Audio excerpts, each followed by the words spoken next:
Starter in the Pro Bowl in 1992 in Honolulu, Mark Rippon.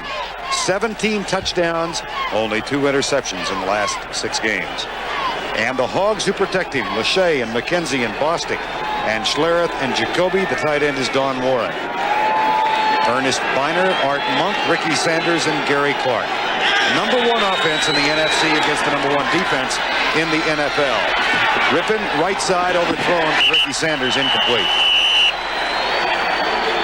And the number 1 defense in the National Football League with 5 men going to the Pro Bowl, including Reggie White, Jerome Brown, and Clyde Simmons. Mike Pitts joins them. Seth Joyner goes to his first Pro Bowl this season. Byron Evans and William Thomas. And there's a change in the defensive secondary. John Booty replaces Izell Jenkins.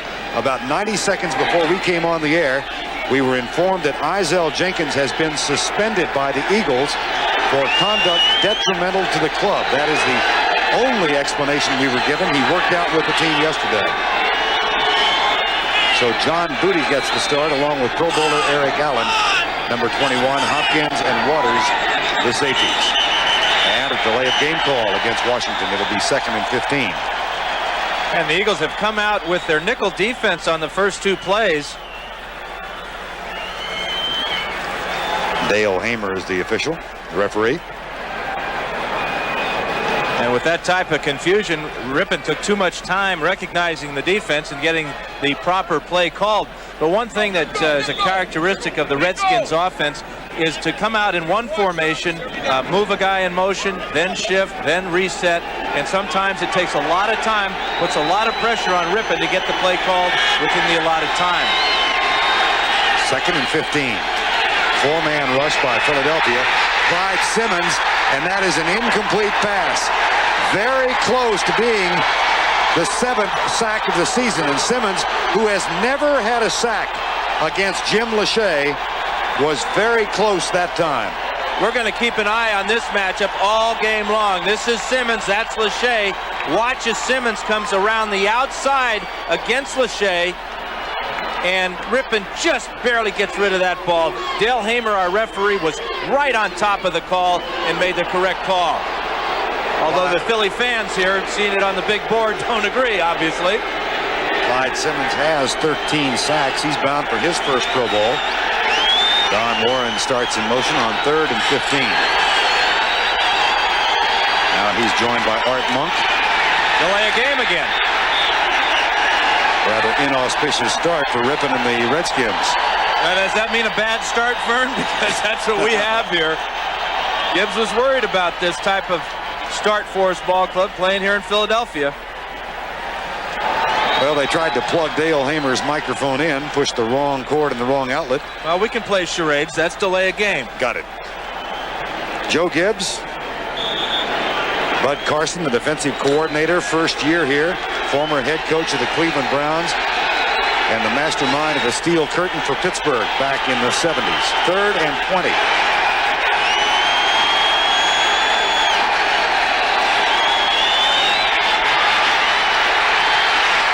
Incomplete for Biner. It'll be 4th down. Rich Miano defending, number 38. This is a perfect start for the Eagles because, number 1, it's their best team on the field, their defense. The defense has provided the momentum and the impetus for their year that has been very surprising after losing Randall Cunningham. And to get off to this type of start will give their offense not only good field position, but some confidence. Rod Harris, who had problems hanging on to kicks last week, fumbled a kickoff, and he is back to return now. Kelly Goodburn's punt. Got some room, ankle tackle, flag is down. They're going to get Bruce Plummer for an illegal block in the back. A.J. Johnson made the tackle, but that'll cost... And Plummer was blocking on Sidney Johnson, so that good field position is going to be backed up a bit.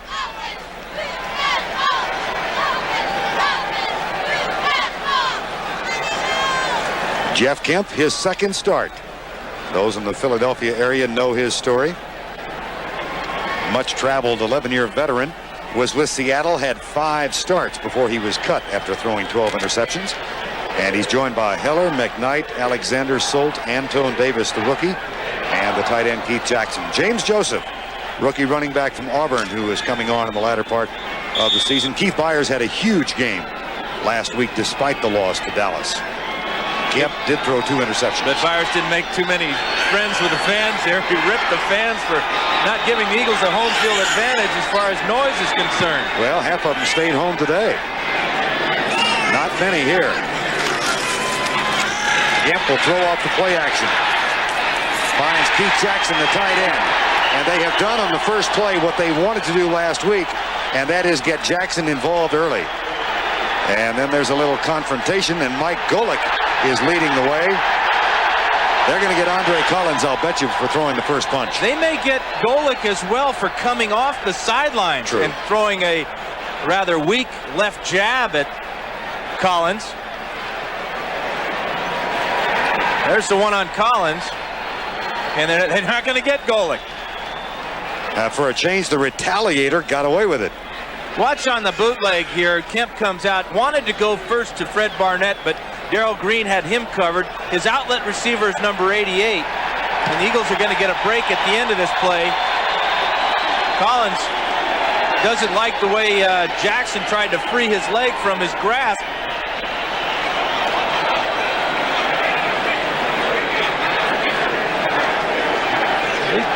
Jackson trying to get his leg free. Collins didn't like it. That's a bad place to pick a fight, though. Eagle bench. Golick at the ready. Didn't learn that at Notre Dame, of course. Might have learned it from his brother Bob. Keith Byers out of the tackle. And then stopped by Danny Copeland. Defensively for the Redskins, Charles Mann, Eric Williams, Tim Johnson, and Fred Stokes. 5 Plan B acquisitions start on this defensive team. Marshall, Matt Millen, Andre Collins. Millen is a Plan B player. Mayhew and Green, joined by Brad Edwards and Danny Copeland. 2nd and 9.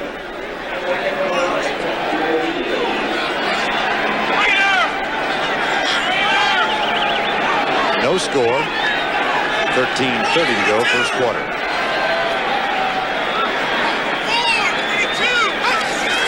Blitz coming from Marshall, and they get Kemp.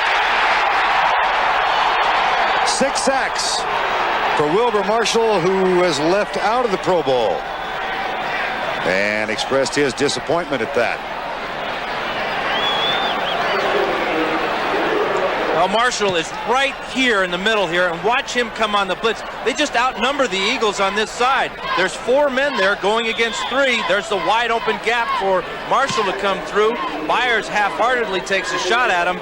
Not good enough to stop a very motivated Wilber Marshall. Statistically really had, and there's a final. Dallas wins it. New Orleans now can cinch the West with a victory in Phoenix. Out of the shotgun, Kemp back. Left side, and Martin Mayhew with a tackle far short of the first down as Calvin Williams made the catch.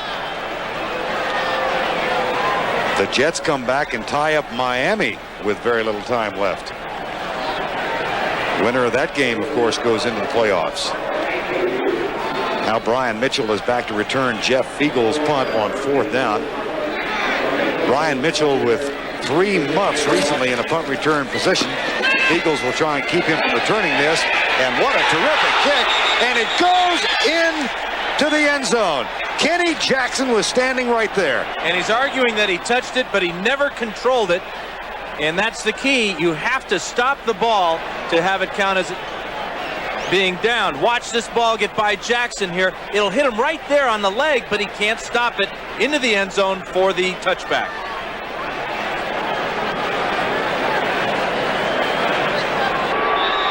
Simply a gorgeous holiday afternoon in late December in Philadelphia, PA. 12:20 to go in the first quarter of play. Randall Cunningham in cities on the bench. Jim McMahon is also there.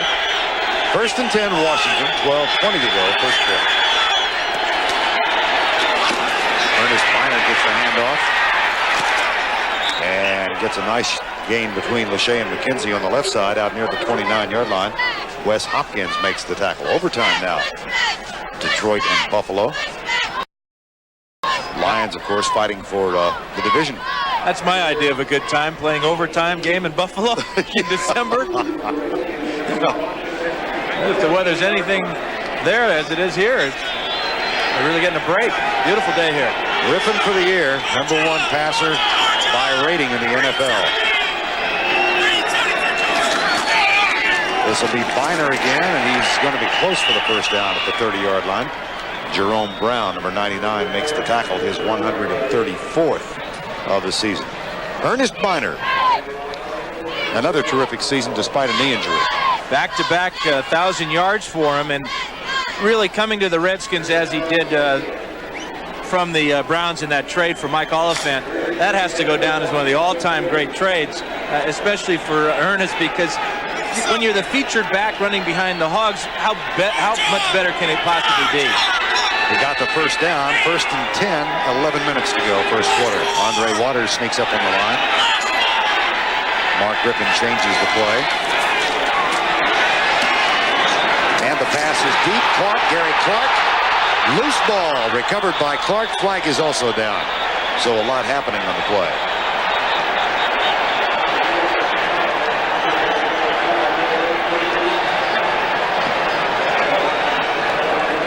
It'll be against the Redskins. Yeah, this is 4 penalties now against the Redskins as they start here in the first quarter. Number 85 of the offense, 5-yard penalty, still first down.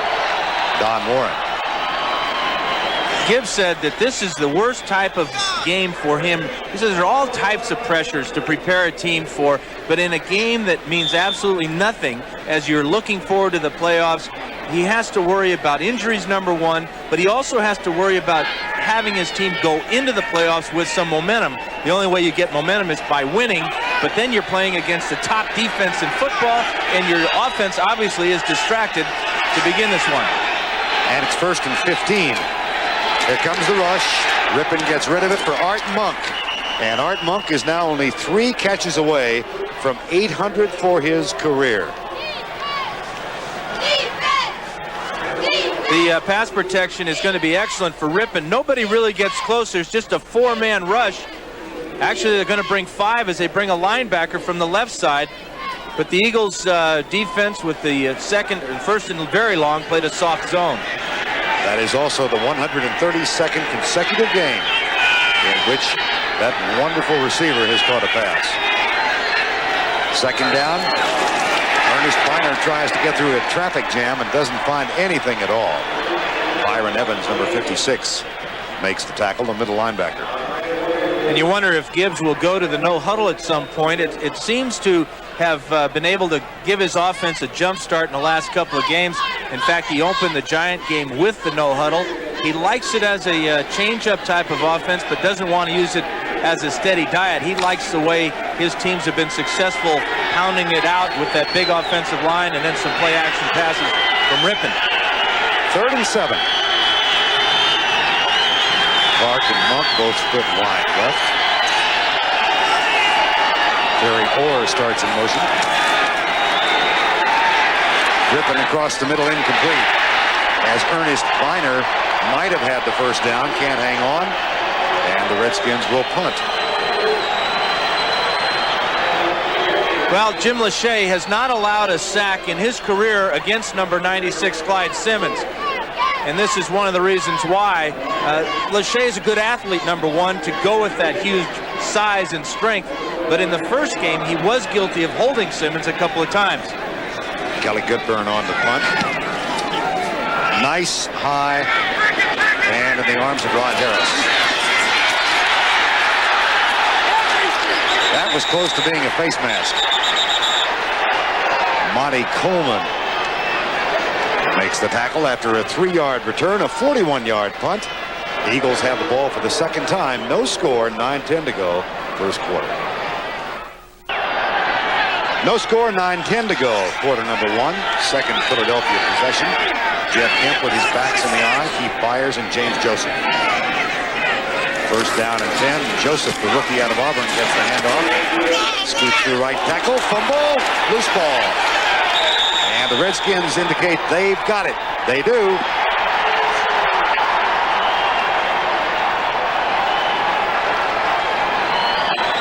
The Redskins are plus 16 in turnovers for the season. Yet another reason that they are 14-1. And this is back-to-back weeks now that Danny Copeland has come up with a fumble recovery. This ball was ripped out as James Joseph was heading down. Take a look at it as he hits off the right side of the Eagle front line. There's Collins. He's going to be able to bring it up with that left hand. Pops it straight up in the air. And Copeland, after juggling it once, makes the recovery. First and 10 at the 34. No score. 9:02 to go. First quarter of play. James Jenkins backs off the line and leads Ernest Biner through the left side on the counter tray. And he gets down to the 30-yard line. That's one thing that Richie Kotite has to address in the offseason. He's got to get a running attack here somewhere. Coming into today, they were averaging 3.2 yards per rush, and that is 28th in the league. There's a huge victory for the Detroit Lions. That means Chicago must win in San Francisco tomorrow night to win the division. If they lose, the Detroit Lions are the NFC Central Division champions. Our congratulations to them. Rippon picked off. There are no flags, and Otis Smith is going to coast the distance. 74 yards.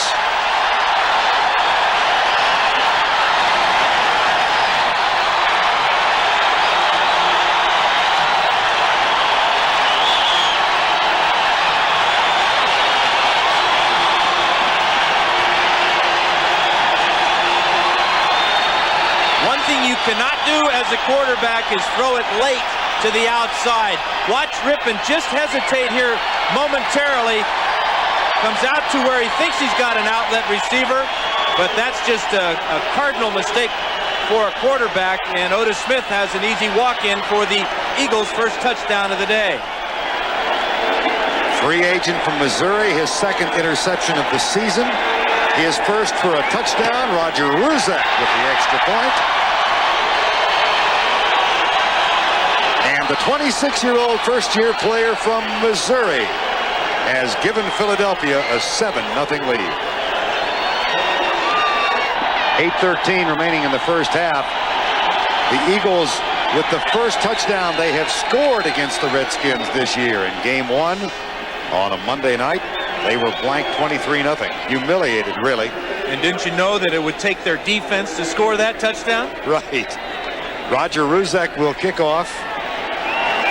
Only the third interception that Mark Rippon has thrown in the last 6 games and a half a quarter. Ryan Mitchell, Ricky Urbans. Wait for Ruzek's kick.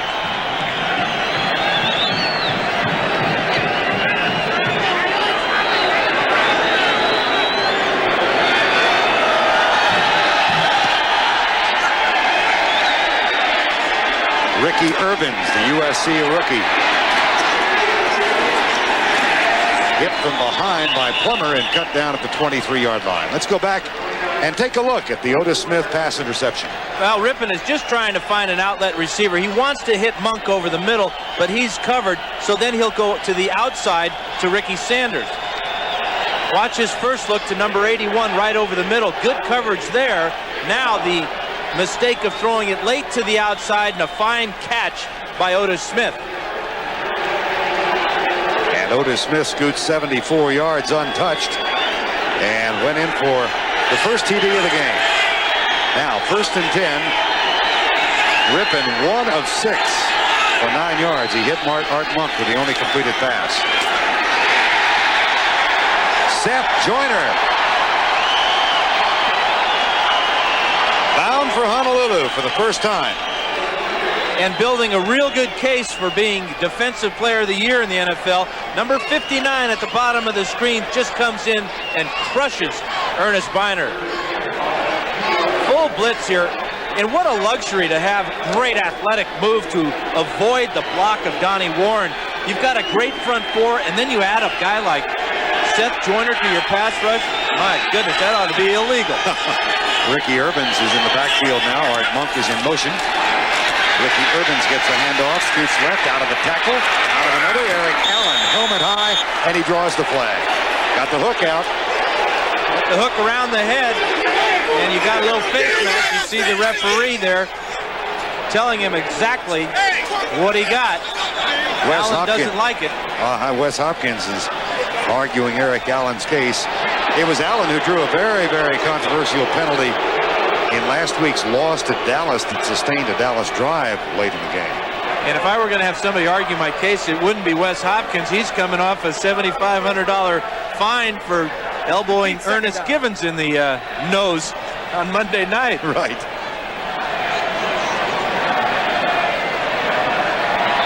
Richie Kotite in his first year. But they're saying that's an inadvertent 5-yard face mask penalty, not enough for the first down.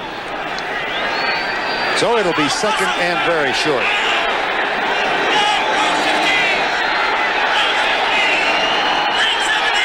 Redskins go to their power lineup.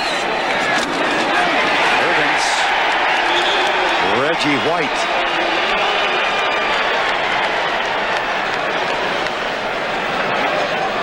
Out of the AFC, the final spot has been determined in the playoffs. The New York Jets, who scored with under a minute remaining after Miami had gone on top, come back in overtime with a field goal.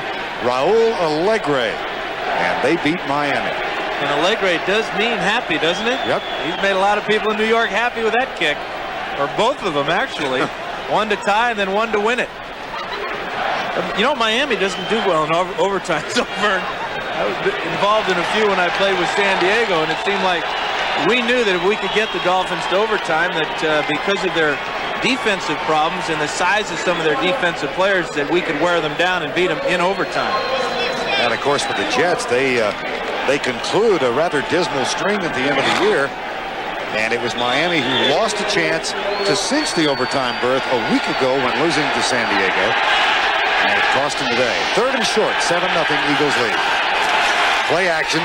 Rippon looks deep. Terry Orr. And no, he doesn't hang it. Andre Waters knocked it away. There is also a flag down at the 41. There is no foul on the play. There is no foul. 68 had reported. Fourth down. 68 is Russ Grimm. Terry Orr, who has been the starting H-back since being reacquired in mid-season, has had a terrific year. There's Russ Grimm, who is in as an extra blocker. Russ was lined up as tight end, and he did report, but obviously one of the officials didn't get that word. But that was a rather gutsy call by Joe Gibbs on third and short, trying to go for the bomb off the play-action fake. Kelly Goodburn on the punt for the third time.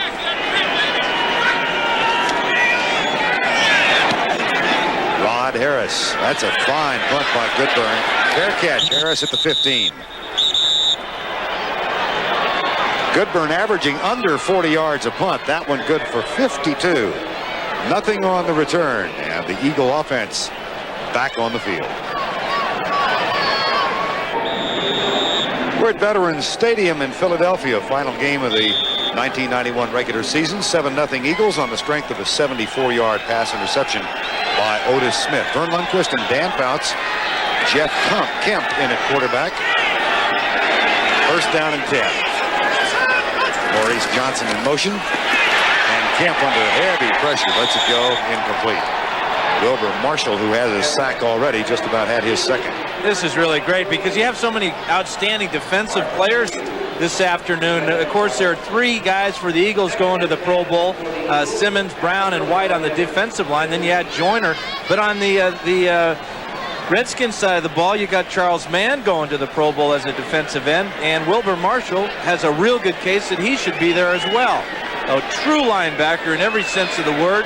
Drops back in coverage, blitzes a passer, makes tackles along the line of scrimmage. Does it all from that weak side linebacking position. Backs are split on second down. Kemp, pressure again, incomplete. Had to get rid of it before he would have liked, intended for Keith Byers. And it'll be third down. Jeff Kemp, whose father, by the way, Secretary of Housing and Urban Development. Here's Jason Buck getting some words of admonition from Dale Heyman. These two teams do not like each other. In fact, they are bitter rivals. It wouldn't surprise me if we've already had 2 or 3 skirmishes. But they tie one on here pretty soon. Of course, in game 1 this year, Washington won. They also won in the playoffs here last year, the game that led to Buddy Ryan's dismissal. Philadelphia won here in November last year, a game in which they sent 9 Redskin players out of the lineup with injuries. Dropped. Fred Barnett. 4th down. It's funny how things work. It appeared that Kemp also bobbled the snap, but once he got a hold of it, he threw it awfully well to Barnett right in the middle of the zone. As he slides to the inside, there's a huge hole there. Probably too big for Fred as he was looking for running room after the catch. And from the goal line, Jeff Fiegels will punt. Brian Mitchell is back. Redskins should come out of this with excellent field position. And again, not much wind. Here's Mitchell at the 40. Fine punt by Fiegels. And the young man who is averaging almost 14 yards per return gets half that on this one. That's a return of 7 off the 45-yard punt, and John Hudson made the tackle. This is not the easiest place for a quarterback to come in and play and do well. Last week, the Eagles almost shut out Steve Berline in that first half. Only allowed him 2 completions in about 17 attempts. Rippon is 1 for 7, but actually he's got 2 completions. One of them he threw to the Eagles, Otis Smith. And on 14 plays, total offense so far for Washington, 25 yards. Play fake. Rippon, a lot of time. Settles for his 3rd receiver. On the left side, it's Terry Orr with the catch. And William Thomas with the tackle. There's William Thomas. Now at the end of his rookie season out of Texas A&M. Undersized linebacker at 6'2" and 215 pounds. That's a tiny linebacker. That's the size of most strong safeties in the league. But the advantage that he has is the big guy lining up in front of him is Clyde Simmons. He usually takes a couple guys to block him. Redskins across midfield for the first time. They're at the 49. Handoff right side. Ricky Irvins gets a block. Foot race is on. Waters gets him from behind. But a 35-yard gain for the one-time USC running back. He really adds a spark. Watch as Irvins, who's lined up deep in the eye, will come up and then cut to the outside. Terry Orr's number 89 in motion. He gets the kick-out block on Seth Joyner. And if Andre Waters doesn't have the angle and then the long fingers to grab the back of Irvins' collar, Irvins is in the end zone. Big play for the Redskins offense. And that is the longest run against the Philadelphia defense this season. 35 yards. Previous long by Gerald Riggs of the Redskins in game 1. Irvins again slips the tackle of Jerome Brown, but then is caught and dropped as he nears the 16-yard line by Britt Hager, number 54. Redskins are as complete a team as the NFL has seen in quite a while. They run the ball extremely well behind Irvins and Biner, and then when they get down in close, they give it to big Gerald Riggs. Their passing game is fantastic with the posse, and their defense is ranked number 1 as far as number of points allowed. So when you prepare for a team such as the Redskins, you have your hands full. And the Eagles are now defensing a 2nd down and 10. 7-0. Philadelphia leads it. Rippon again with a lot of time. Across the middle deep. Flag is down. So is Ricky Irvins at the 3. The flag thrown back at the 13-yard line. If the play stands, it'll be 1st and goal. It won't. Yes, it will. Referee Dale Hamer gave it the wrong signal. It is against the Eagles. Obviously, it'll be refused, and the ball will be on the 3-yard line. Correction on the preliminary signal. Holding 51 of the defense. Penalty is declined. That is William Thomas. And it will be 1st and goal Washington with 3:46 to go in the first quarter of play. So you prepare for the posse, and you got Monk and Sanders and Clark, and then they sneak Irvins out of the backfield. Right. And of course, Ernest Bonner telling us last night that having Ricky Irvins is probably going to elongate his career. And Gerald Riggs is in there now. Play fake, ripping, man wide open, touchdown, dropped! They threw it to Mark Addix. Obviously, he's not used to catching passes. Yeah, they threw it to him, but they may never throw it to him again. Here he is on the line of scrimmage. After the fake, he's wide open in the end zone.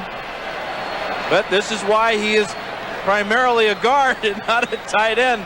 This one hits him in the belly and goes all the way down between the legs to the ground. And when he is 64 years old and rocking by the fire back home in Texas, he's going to say, well, I could have, I should have, but I didn't. Second and goal. Riggs. This Philadelphia team has given up only 3 touchdowns on the ground this season. And they'll never get a receiver more wide open than Addix was on that play. And you laugh about it because it's so comical, but you also know that once this game is over, gone, and forgotten, that Jim Hanafin's offensive line, they're going to give it to Addix something fierce. That's a lineman's dream to catch a ball for a touchdown in the NFL. Joe Bostic, the center, third and goal from the 4. Ricky Sanders comes back in motion this way. Ripping on the rollout. Fires it. Tipped. Incomplete. Wes Hopkins on the pass intended for Terry Orr. Ripping on the rollout's going to try and get some extra time, get away from that pass rush. Good call by Gibbs. This play scored for Cowboys last week against the Eagles, but watch the layout here as Hopkins reaches out with that right hand and knocks it away at the last second. Trying to hit Terry Orr in the end zone. Great play by Wes Hopkins. Lohmiller, who is bound for the Pro Bowl, gets his 27th field goal of the season.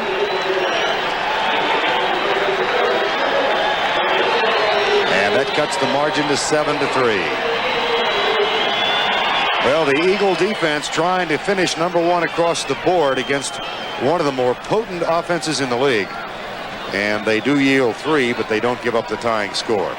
And on their minds is this afternoon, playing at this very moment, the game in Phoenix with New Orleans and the Cardinals. New Orleans is second on that board in a lot of categories.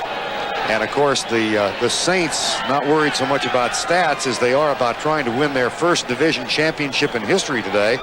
The opportunity provided them because Dallas came from behind to nip Atlanta. So a New Orleans victory would give the Saints the NFC Western Division title. And the Washington Redskins trying to figure out today who they will be at home against in 2 weeks. In that Western Division title, the Saints should have had it a month and a half ago. Right. So they have nobody to blame but themselves, but they do have a reprieve this afternoon. Here's Lohmiller's kick. Roy Green, who once returned one 106 yards when he wore number 81, actually wore number 25 then, for the St. Louis Cardinals, with a kickoff return that time. 13-year veteran for Roy Green. Well, among the statistical results today, Emmitt Smith, who told us back in September that his goal for a decent season, a good season, would be 1,500 yards in the ground and 45 catches, and he ran for 160 today and wins the championship over Barry Sanders, and Thurman Thomas did not play. And perhaps the most dangerous team going into the NFL playoffs at this moment are the Dallas Cowboys. Here's Keith Byers, and he's caught and dropped back at the 23-yard line. It's funny, you talk to different players before the year, or when you see them early in the year, you ask them about their goals, and of course you asked that of Emmitt Smith, and he said, well, I want to catch 45 passes, and I want to lead the league in rushing. Well, he did pretty good. He caught well over 45 passes, and on the strength of what he did this afternoon, he is the NFL leader in rushing. Heck of a year. Jim Hanifin, the offensive line coach of the Redskins, talking to 2 of the Hogs. They have their own statistical goal for the day, not to give up a sack. 2nd and 11. 7-3. And here's Kemp with a short setup. Gets rid of it to Jackson, and Jackson and Danny Copeland get into a wrestling match. Jeff Kemp started to say a while ago, his father, Jack Kemp, the former quarterback of the Buffalo Bills and current Secretary of Housing and Urban Development, is here today watching his son play. Jeff told us he didn't have to worry about getting tickets for him. His dad's got a little bit better connections than the career backup quarterback here. It's not a matter of whether Jack Kemp is sitting in a box. It's a matter of which box. And how nice and warm and toasty it is in there. Not seats in the end zone. 3rd and 11. 7-3 with 1:46 to go in the first quarter. The shotgun. Low snap. Kemp chased by Wilbur Marshall. Gets around the corner. That is short of the first down at the 33, but a nice run by Jeff Kemp, a dimension he does give them that Jim McMahon did not. But the one thing that he does not have is any height. He's only about 5'10", and you'll see the Redskins will rush right up the middle. They're bringing extra linebackers here, and there's just no way Jeff can see down the field. Now he can, but the problem is number 97, Jumpy Gethers. Fine tackle there by Sidney Johnson just before Kemp comes up to the first down.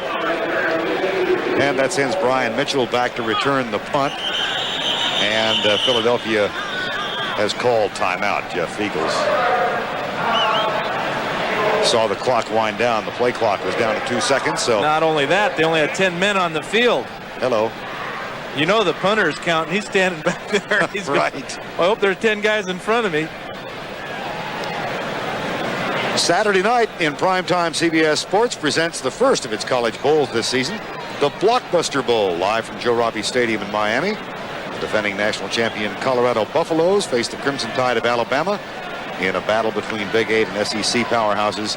That's the Blockbuster Bowl at 9 Eastern on CBS. You gonna miss me down there? Yeah, Colorado and Alabama. Bill McCartney and Gene Stallings. Wings McCartney, as he's known in Colorado. You call him Wings and let me know what kind of a reaction you get. You bet. Jeff Eagles on 4th down. Dan and Jim Nance will be doing the Blockbuster Bowl on Saturday night. Fair catch called by Brian Mitchell at the 26-yard line. 41-yard punt.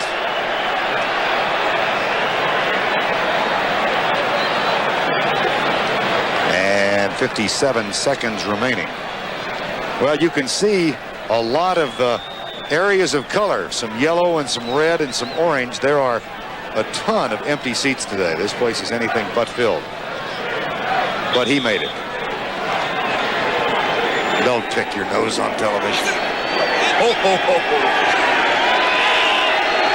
It's the first rule of being Santa Claus.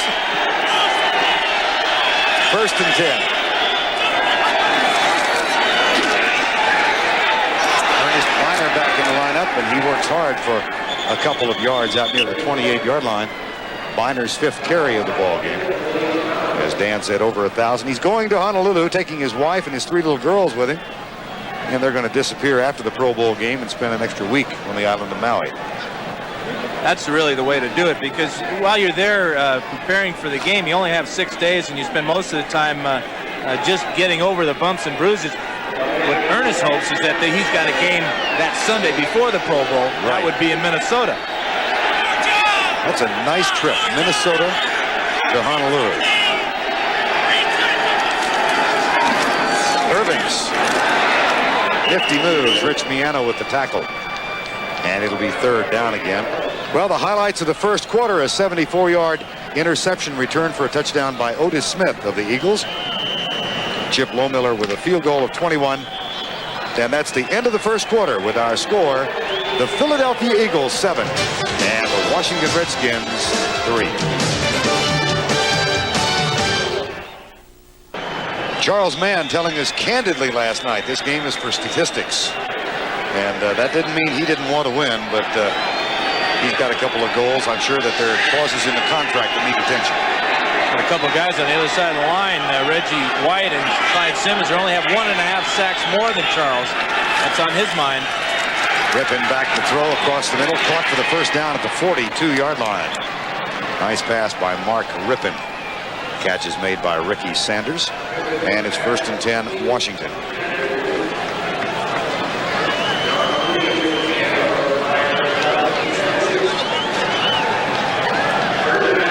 (7-3), 14:35 to go, first half of play. Redskins will enjoy the Christmas holidays, have the first weekend off. Home field advantage throughout the playoffs as long as it lasts for them.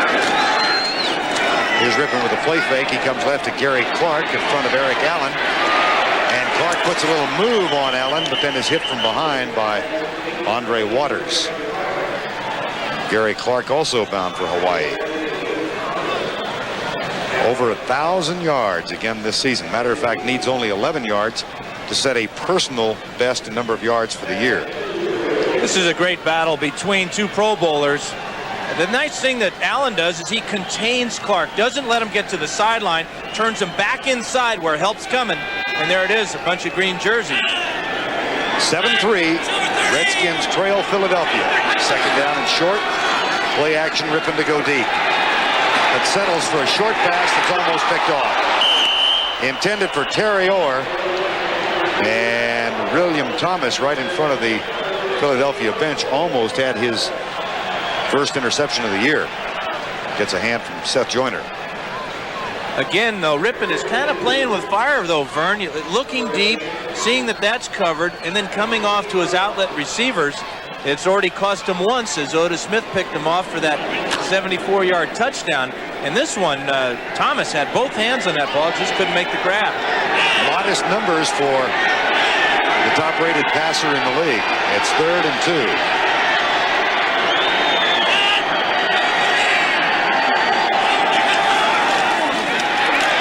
Blitz incomplete.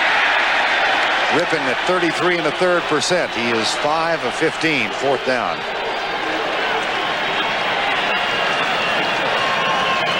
Good job that time by Bud Carson changing up the defense and going with the bear front, that 46, where you put big old Reggie White right over the center, and they use a couple of twists in there to put the pressure on Rippon. And that's something they haven't used nearly as much as Jeff Fisher did last year, right? That 46 defense? Well, you know, when you get a new defensive coordinator, he wants to put his own stamp on things, and I think Bud Carson's statistics this year speak highly for his abilities, and really need no defense by an old quarterback.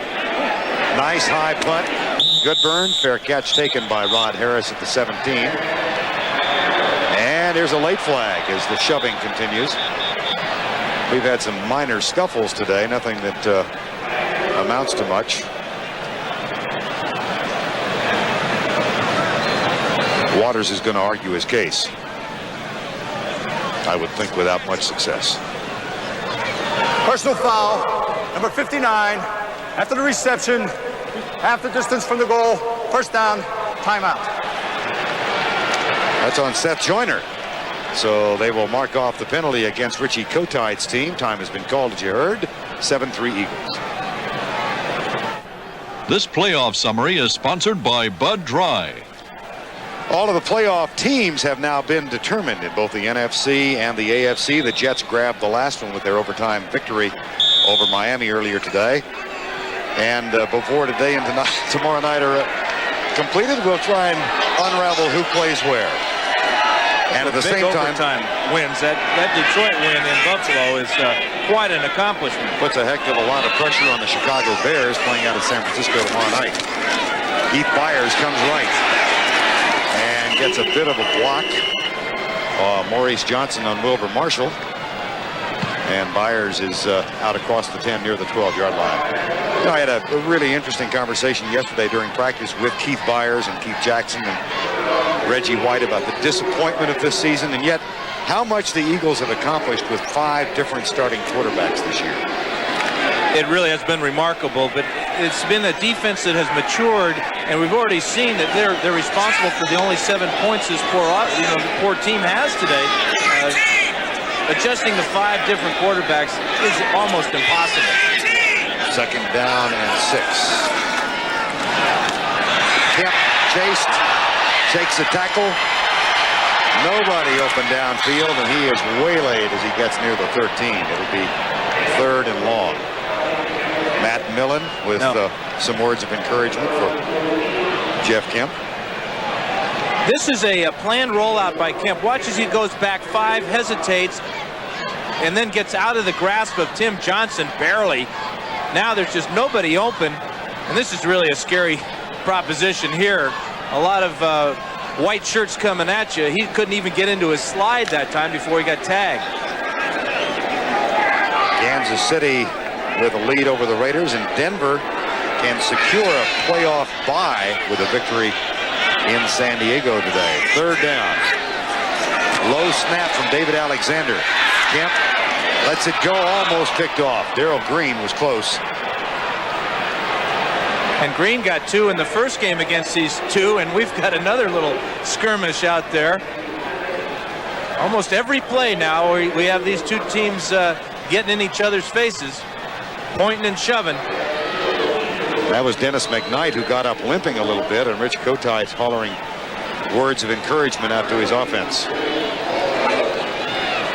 So Brian Mitchell is back to return yet another Jeff Fiegel's punt. Raven Caldwell is the short man, and John Hudson, who's had problems snapping the ball. No problem with this one. And no problem with the punt either. That's a dandy. At the 34, Mitchell. Special teams cost the Philadelphia Eagles last week in losing to Dallas. Otis Smith turns in a big special teams tackle on that play. And of course, he has reason to celebrate. His 74-yard pass interception for a touchdown is the difference in the game.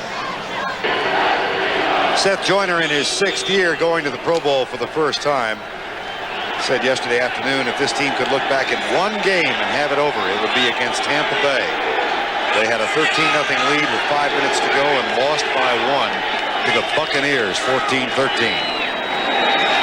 Ricky Irvins breaks over right tackle, and he's across the 45 near the 48-yard line. And Seth Joyner is going to his first Pro Bowl this season, and quite an accomplishment for him. And the great thing about it is he held out for a big contract along with Clyde Simmons.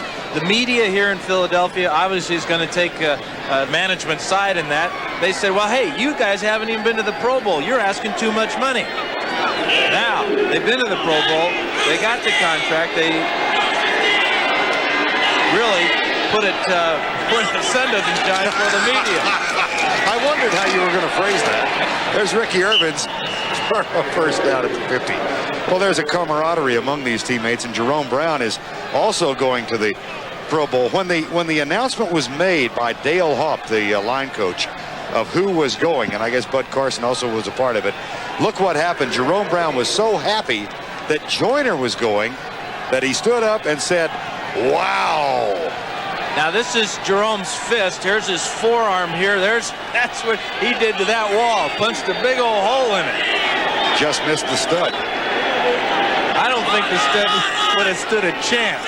Building would have come down. Handoff. Tackle. Clyde Simmons, who's going to his first. Here is the quiet man of this defensive unit, and all he's done this year, 13 sacks. And to be recognized as a Pro Bowl player, and also to have a couple of buddies to go to Hawaii with Jerome and Reggie. But also one thing they're going to do is they're going to take Mike Golick and Mike Pitts along, all expenses paid, because they realize if it wasn't for those two, that the three of them wouldn't have made it all the way to Hawaii. Irvins got a lot of room. Good block on Eric Allen. Nice move by Ricky Irvins. First down at the 23-yard line. 28-yard gain. Really well-designed play by Joe Gibbs. You love when a play works this well. Watch as Irvins comes out of the backfield, and now Clark comes over, and he's going to be his interference. He gets the block on Allen, but now it's John Booty in the open field And any good running back has got to make this guy miss. Irvins does. He gets down the field, out of bounds. Big play for Joe Gibbs. 28 yards and a first down at the 23. 7-3 the score. 9:10 to go. First half of play. Irvins cuts it back and scoots up the middle of the 16-yard line. Well, the Saints have a chance to win the West. How are they doing? Here's Greg Gumbel. All right, Vern, in Phoenix, the Saints, 4th and 1 from 2 yards out. Dalton Hilliard will find pay dirt. 10-3 Saints in the second quarter. They do need that win for the NFC West, Vern, and to host Atlanta in the playoffs next week. Thank you, Greg. Total yardage for Ricky Irvins now 102. That's running and receiving. And it's second down, 7-3 with 8:25 to go. Eagles leading. Irvins. And Wes Hopkins makes the pop. How did it sound like?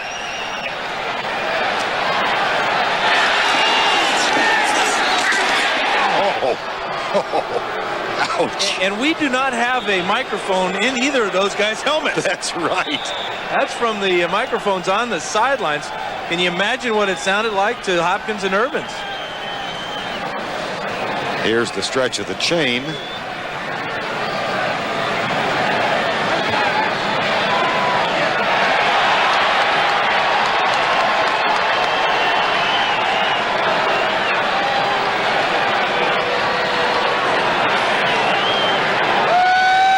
One thing we were talking about statistics. The Eagles have not given up 100 yards to a single runner in 61 games. The last time it happened was 1988. Gerald Riggs, 221. Ricky Irvins now has 63 in the first half. Rippon in the corner. Gary Clark wide open and dropped it. That doesn't happen. The only explanation you can possibly have for Gary Clark is that he was worried about getting his feet down in the end zone before he stepped out. Rippon puts this ball up in the air nice because he sees that there's nobody on him. The coverage goes up on the short receiver. Now watch. Clark, worried about where he is on the football field, took his eyes off the ball.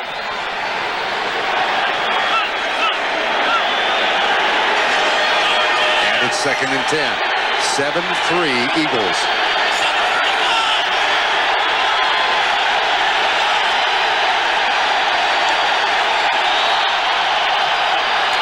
Left corner, Eric Allen will let it sail out of the end zone.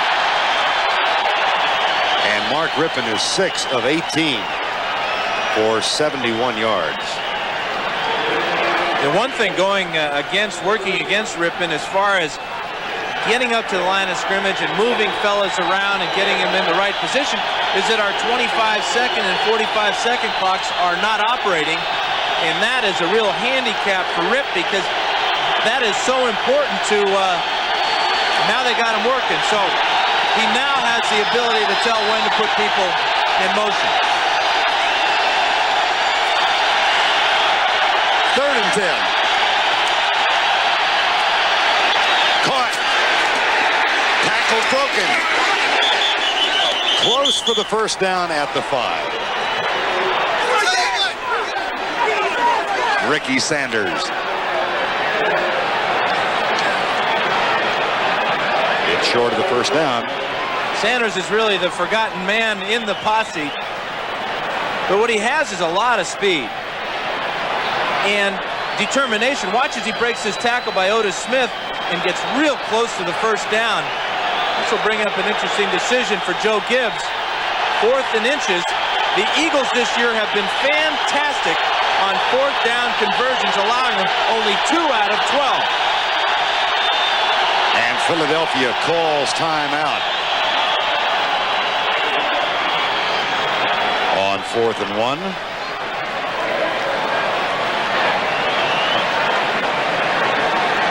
In a 7-3 game with 7:37 to go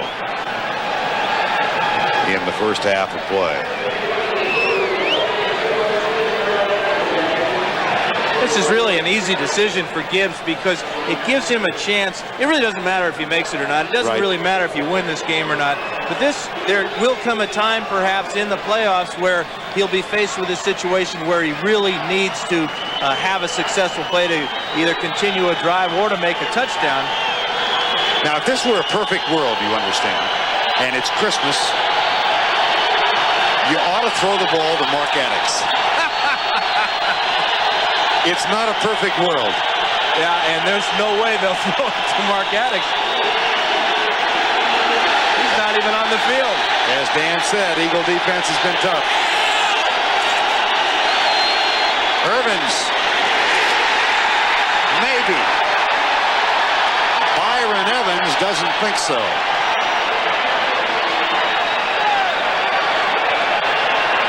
It appeared that Irvins had it and then was driven back by Byron Evans. Good push by that offensive line. This is a favorite play of a lot of running backs where you just have each of your offensive linemen get a hat on somebody, push them back, create some type of hole. That's a super play by Evans. Just a little bit too late, though. Irvins again. And as we told you earlier, this Philadelphia defense has given up only 3 touchdowns on the ground this season. And Reggie White doesn't want to make it 4. So it'll be second down. Same type of play, Vern. Man-to-man blocking. And what it does is you get a man-to-man blocking and you allow your running back to cut back and find the open area. Reggie White, tough against the run, got inside, made the play. Second and goal. Irvins.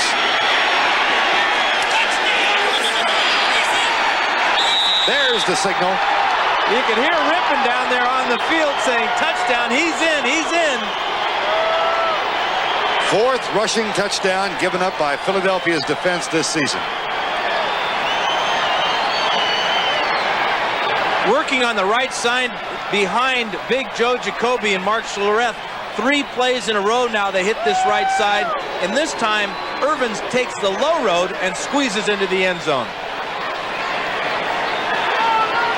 That'll bring on Lohmiller, who has kicked 55, as in 5-5, make it 5-6 extra points this season. And the Redskins get the touchdown to reclaim the lead, or get the lead for the first time. They lead by 3. Ricky Irvins gets his 3rd rushing touchdown of the season, the 4th given up by the Eagles. And that puts Washington on top. A 62-yard drive in 12 plays. Irvin's not a bad number 3 round pick. Wow. The leading rookie rusher in the NFC.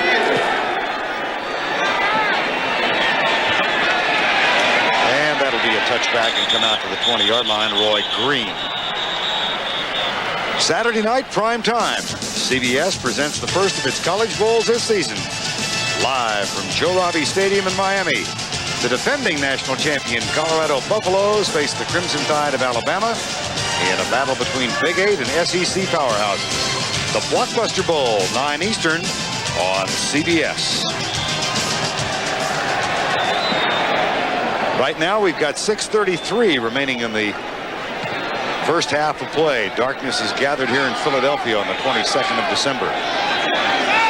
And the Redskins trying to become only the 3rd team ever to finish the regular season at 15-1. Jeff Kemp back under heavy pressure, lets it go. Boy, was he hit. His offensive line isn't doing him any favors. He's missed his last 6 passes. And we're talking to Richie Kotite yesterday. He said he wouldn't mind seeing what David Archer can do. He was hit so hard that time, knocked some of the stuffing out of his helmet. You hope it's stuffing and not gray matter. It's certainly stuff. Tampa Bay wins the Super Bowl. And in games in progress, Cincinnati, of course, has won today. New Orleans on top, as you saw. Kansas City playing for the home spot in the wild card playoff, and Denver leading San Diego. 2nd and 10. Blitz. Oh, gosh. Wilbur Marshall right in Jeff Kemp's face.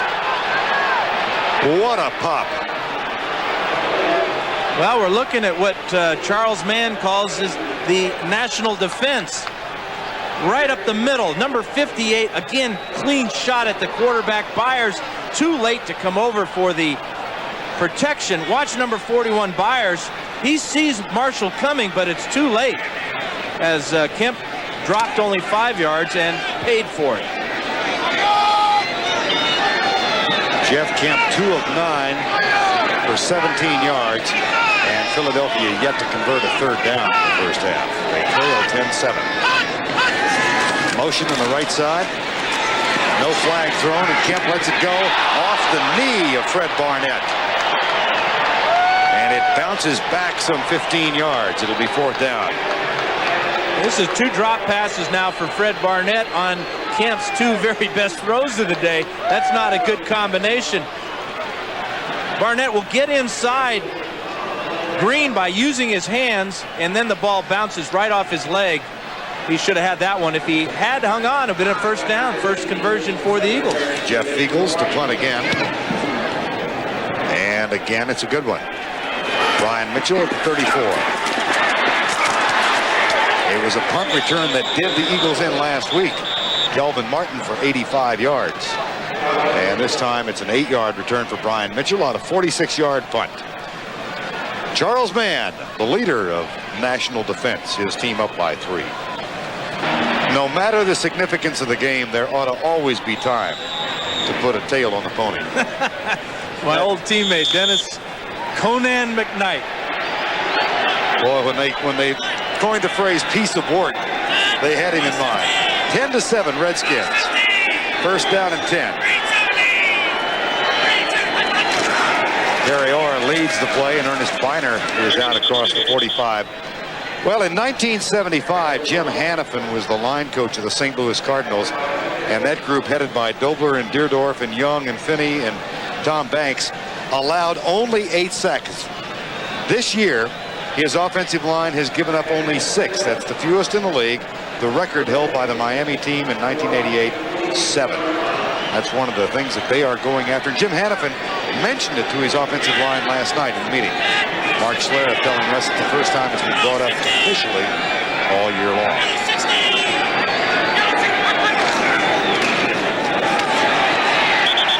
And that play goes nowhere.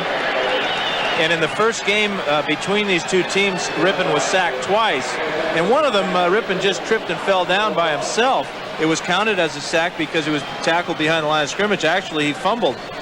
And you see, this is what Hannafin has to prepare his Hogs for. 52 sacks, leads the NFL. However, excuse me, Dan, last week against Dallas, they gave up only 1, or they got only 1. And no sacks so far today. Bostic and McKenzie and Lachey, Schlereth and Jacoby. Hawks 2. 3rd and 8. Left side, Ernest Biner. Works for the first down and has it at the 46-yard line.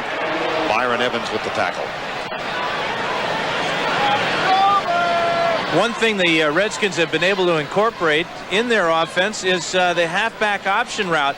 We already saw a big catch by Irvins early in the first quarter, and now Biner, when you're a running back and you catch the ball, you then become a running back again. You go from being a receiver to a running back. You use your natural abilities, and that's why these guys are so important, because you can throw them the ball short and they can still get that first down yardage.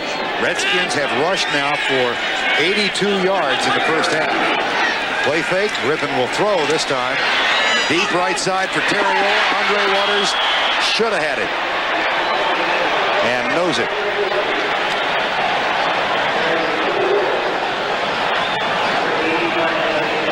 This is about 3 times now that Rippon has almost thrown an interception. Threw one to the Otis Smith earlier in the game. Again, it's a little bit late to the outside. There's a nice move by Waters, and he flat drops an early Christmas present. And that sets up a 2nd down and 10 with 3:53 to go first half. Rippon 3 touchdowns last week against the Giants, 28 for the year. But a modest afternoon thus far. Nope. Well, we talked about one of the themes of the game, what it would mean to Reggie White and this Eagle defense to finish #1 around across the board. And it's very serious for them. They wanted to use it as a springboard for next season. Absolutely. What they've done is they've matured as a ball club. A lot of these fellas are now in their late 20s. Reggie just turned 30 years old. They're really at their peak, and it's so important going into next year for them to be able to puff out their chest and say, hey, we're number one, and we almost got in the playoffs with virtually no offense last year. 3rd and 9, 10-7, Redskins leading. Caught at the 30, Redskin first down. Gary Clark makes the catch, a gain of 14. This is Reggie White working against Ed Simmons, number 76. He's going to go all the way to the outside, and Simmons going to get that right hand real close to holding. That has been called oftentimes in the NFL. That time, Simmons gets away with one. Reggie said almost wistfully yesterday, if we can get everybody into camp on time, and we get Randall Cunningham back healthy, watch out. Reggie's starting to sound like a general manager. Yes. Minor to the 30.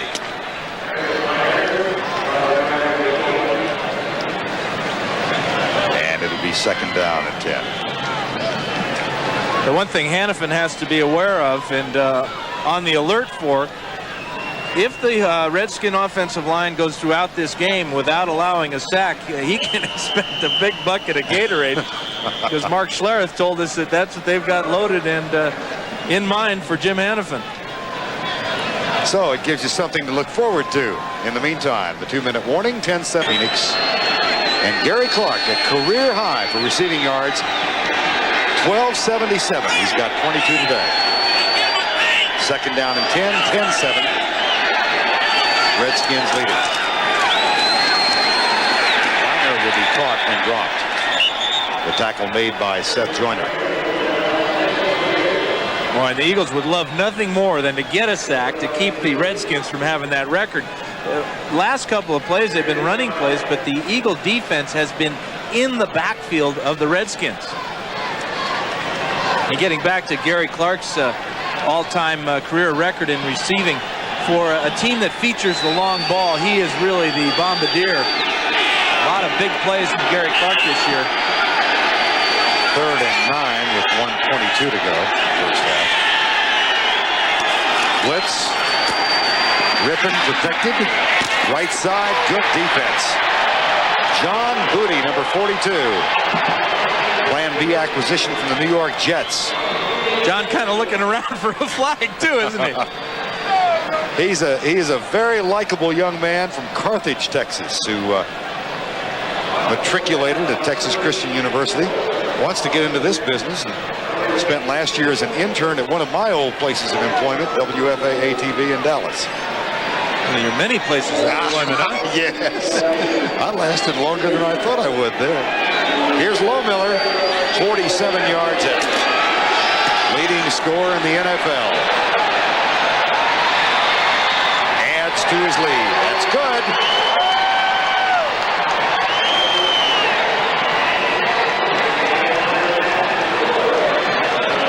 And Joe Gibbs excited as usual. Well, Lohmiller kicked 3 field goals in game 1 between these two teams. Now has 5.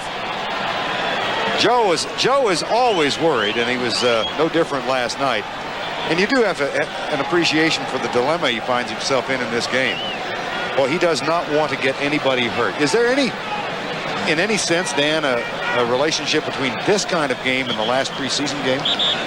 That's a real good analogy, Vern, because you want to go into the regular season, obviously, with all your men healthy and with a little momentum, but you don't really care if you win that game or not, that last preseason game. Joe, now with a 6-point lead, has to be semi-happy with the way his offense is played. He has to be tickled to death the way his defense is played. Lohmiller's 2 field goals the difference. And the Eagle offense hasn't gone anywhere so far. Roy Green and Heath Sherman are the deep man. Lohmiller will kick off. And again, it'll be Roy Green at the 2.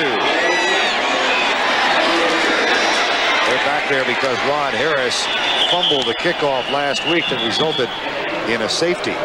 And Danny Copeland makes the tackle. The big thing that Gibbs wants is this man to stay healthy going into the playoffs. Talked to Jeff Rutledge, the backup quarterback, before the game. There you see him right there on the left. And he said, I asked him how much you're going to play. He says, I don't know. Coach hasn't said anything, but be ready. Well, Mark Rippon for the day, 9 of 23 for 103. And we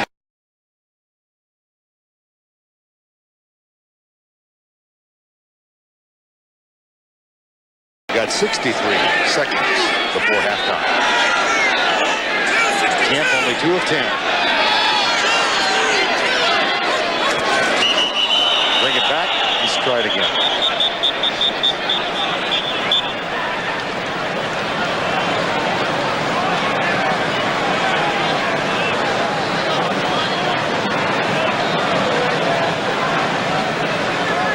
Encroachment, defense, prior to the snap, 5-yard penalty, still first down. They got Bobby Wilson, number 94 there. First round pick. A little bit quick getting off there, but the Redskins have added a lot of depth to that defensive line with Wilson. Got 4.5 sacks. That's very good for a rookie.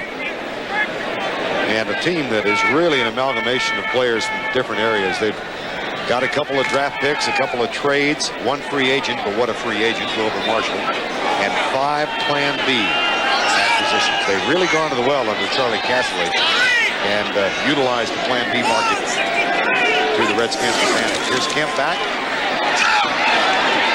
And that is dropped by Maurice Johnson. He had a touchdown catch last week. Wilbur Marshall, who's been a factor in this first half, doing the defensive work. Kemp now has missed 9 in a row, but you can count almost about 4 drops now. So his players, there you have it right there, 4 drop passes. How'd you do that?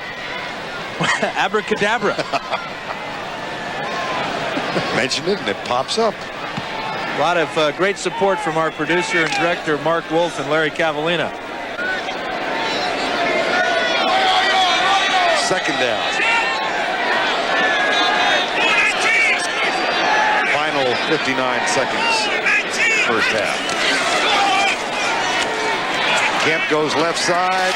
Knocked away by Darrell Green. That time Barnett was going to hang on to it, but Darrell Green with an outstanding move with the left hand comes up and rips the ball away. Number 86 is Barnett. Man-to-man by Darrell Green. This is why many consider him the best in the league. There's the catch. There's the strip. Big play, Darrell Green. That's the 3rd drop for Fred Barnett, if you want to call that one a drop. That one really knocked away by Green. And it's 3rd down. 17 yards passing thus far. Actually 10 total.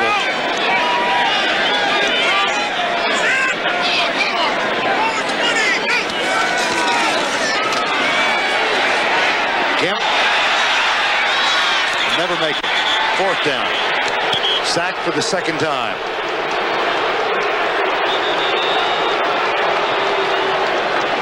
I was here when they booed Santa Claus. So I'm not surprised to hear the noise. Well, from the outside here, Wilbur Marshall's going to come all the way around and just hit Kemp's arm as he's about to throw this pass.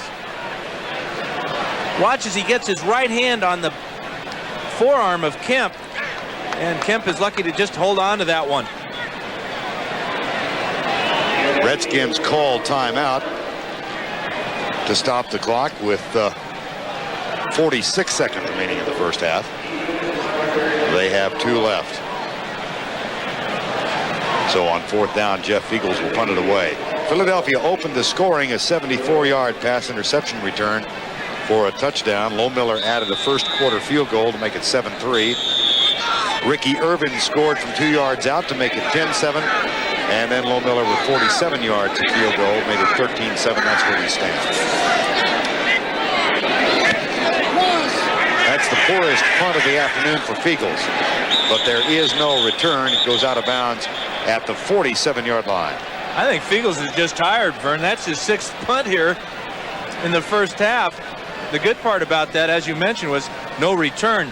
You see one changeup that the Redskins have made on their punt return team to protect Mitchell a little bit more is to put a linebacker, Raven Caldwell, back there to allow him extra time to make the grab. Well, one of the reasons for that is that Wayne Sevier was telling us last night, Sevier being the special teams coach, that Irvins has had problems with muffs in part because of the pressure supplied by downfield tacklers. So Caldwell back to help out. Ricky Irvins is in the lineup. He's got 67 yards on the ground in the first half. 1st and 10. And he gets the handoff here. Whoa! Seth Joyner.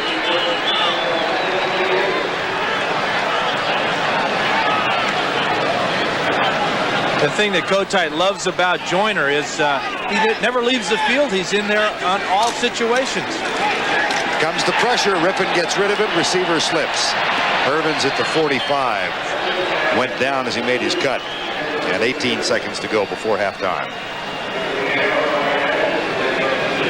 No sacks so far. Redskins did give up a sack last week against the Giants. They gave up one against Phoenix. They had gone 10 weeks in a row without any. And Rippon, he's going to get hit right in the chops here by Jerome Brown. And then the cartwheel. What do you give him on that one, Vern? 4.3. You're generous. 3rd and 12.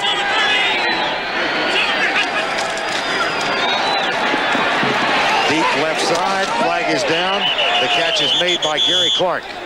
If the play stands, it's a first down.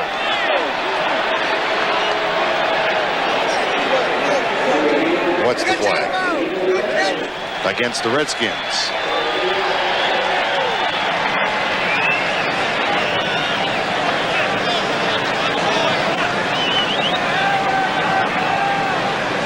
And the clock is down to 11 seconds. Illegal formation. Offense. Number 66 was not on the line of scrimmage. 5 yards. Repeat 3rd down. That's Joe Jacoby at 310. It's hard to imagine how he couldn't be on the line of scrimmage. Hey, he could be in both places at one time. He's so big. And you really can't blame him for backing up a little bit. That's what he did before the ball was snapped. Just wasn't up far enough. But the guy he's got to line up against is Reggie White. You want every little advantage you can possibly get. 3rd and 17. Golick has joined Brown. And White. Another flag is down. Screen pass. Irvins. Oh, gosh. Andre Waters.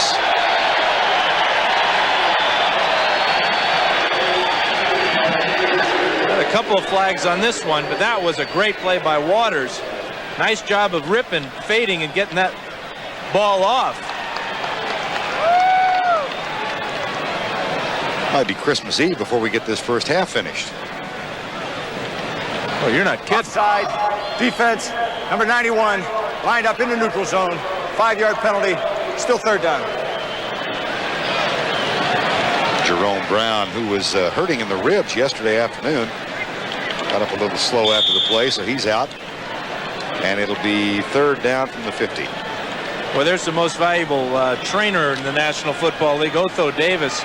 He's had a heck of a year. Boy, has he. Which is unfortunate.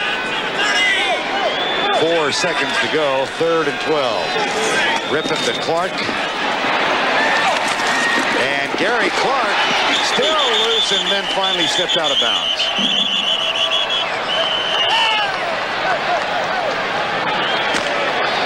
They will unravel the bodies, and that is the end of the first half.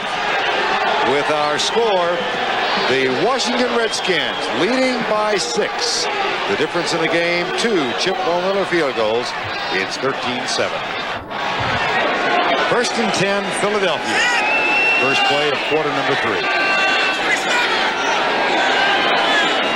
Fred Barnett in motion, followed by Darrell Green.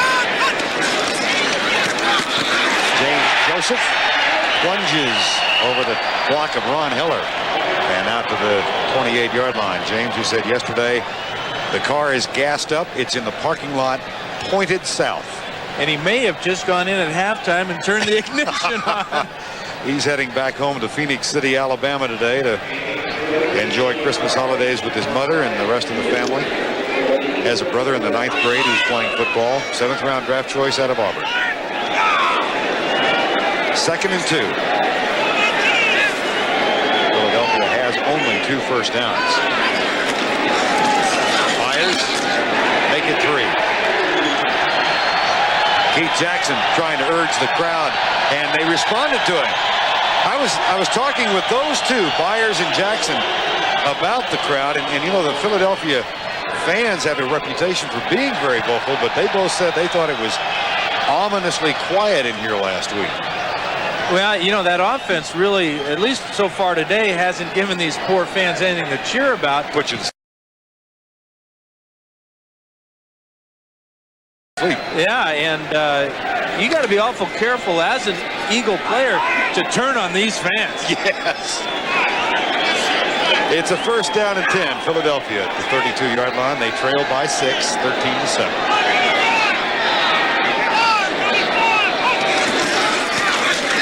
Kemp. Out to the 36. Kemp missing another handoff on that play and then having a tip go through the tulips there. Well, I thought it looked awful, but I wasn't sure. Last week, 3 sacks on missed handoffs. Not sure. I think this one's supposed to go to Byers, who's the fullback in this. Yeah, he's expecting it right there.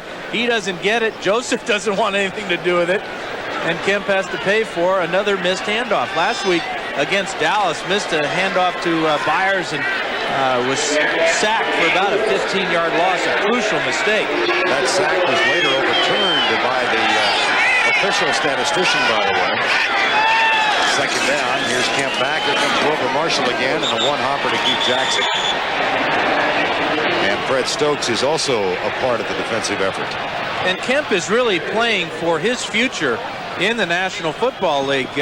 Being cut from Seattle the first time that had happened to him in his career, now he faces a dilemma of sorts coming up in the offseason. Does he stay here with Philadelphia? If they put him on Plan B, does he test his value throughout the league?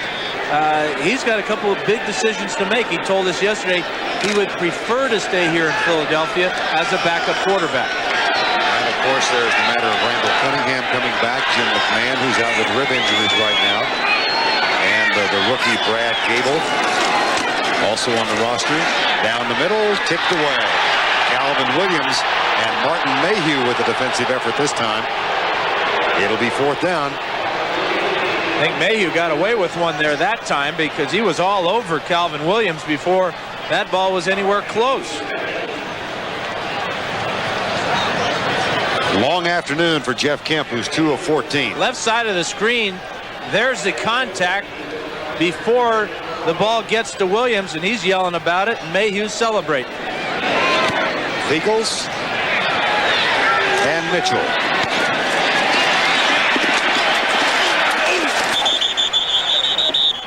The return out to the 26, perhaps the 27-yard line. A 47-yard punt, 10 on the return. 12:20 to go, 3rd quarter. Redskin offense when we return.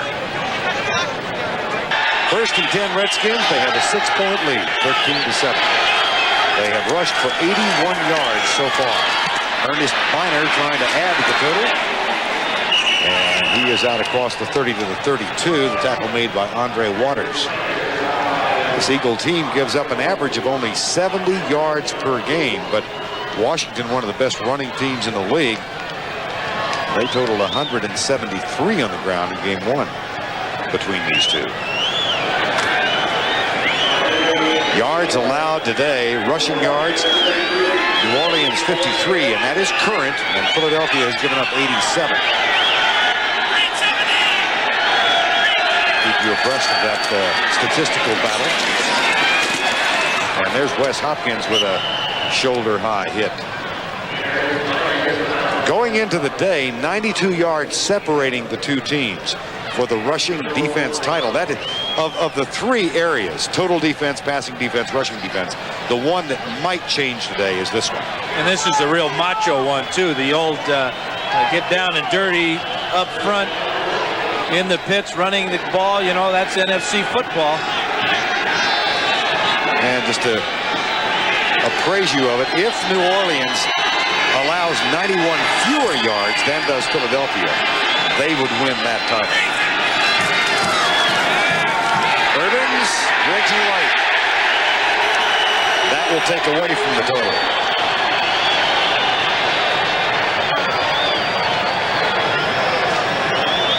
Here's Reggie. Watch as he fights against the block of Jacoby and then goes to the outside. When you combine strength and speed and then knowledge, actually he's working against Ed Simmons here, number 76. I wonder about Jacoby, if he's hurt on the sidelines or if this is one of Gibbs's opportunities to rest one of his veterans. That's a way to protect your quarterback. No sacks there. Rippon deep right side. Art Monk incomplete. Art Monk has 1 catch in the ball game, needs 3 more to go to 800 for the year and become the second player in league history to ever get to that total, the other being Steve Largent. Passing yards, Redskins 130, Eagles. We get the word on Joe Jacoby. He sprained his small finger. I've heard of guys taking a dive or one out of the ball game. Probably put it on ice and elevate it tonight, huh? They say he'll be back. I don't know. You know, those fingers are, especially those small ones. Yeah, 3rd and 13. Blitz. Rippon fires it deep for Clark. Incomplete. 4th down. And a flag is down. John Booty might be called for interference.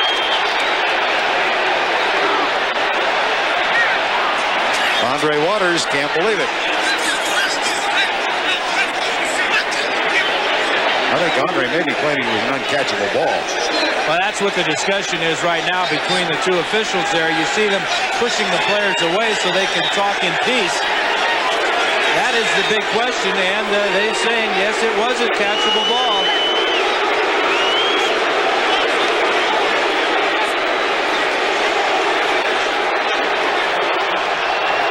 Pass interference on the defense, number 42. Hey, the ball was not.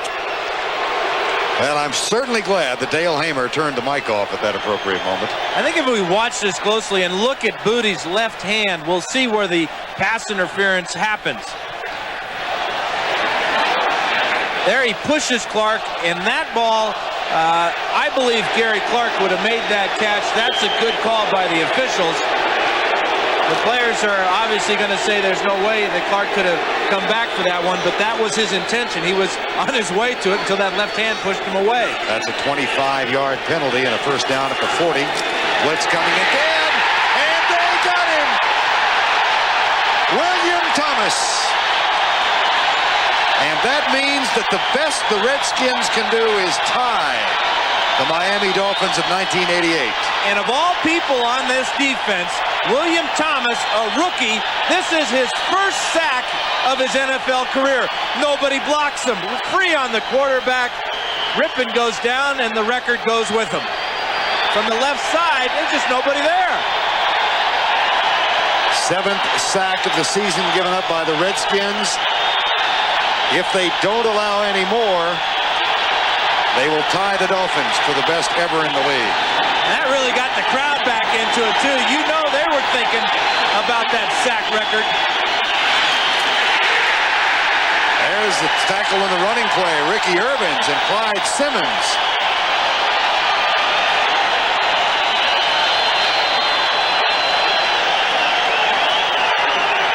And it'll be 3rd down again. Now, Clyde is 6'6", and Ricky Irvins is 5'6", maybe 5'7". And Clyde got him right at the top of that 5'7", too. Around the head, took him down. Big play.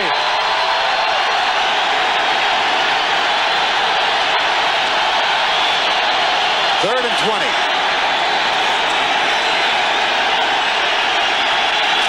Blitz. Joyner chasing Rippon.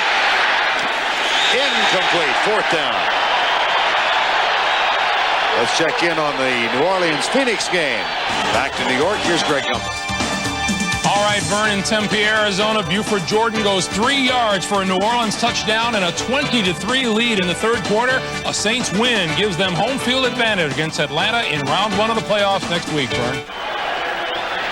And, of course, Atlanta won that last meeting between the two in New Orleans that helped propel that New Orleans slide at the end of the year. That'll be a fascinating game.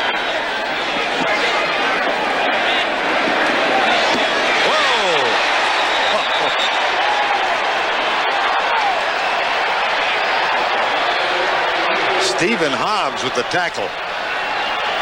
Rod Harris with the catch. And wondering why he didn't wave one of those white gloves there. Boom. 13-7 Redskins. Rod Harris, who tried to return that punt, getting a little assistance from Otho Davis, the trainer. Stephen Hobbs was getting some help on his sideline as well, but he appears to have come out of it the better of the two. Jeff Kemp continues at quarterback, 2 of 14 for 17 yards, sacked twice. 8:42 to go, third quarter. Redskins up by 6. James Joseph.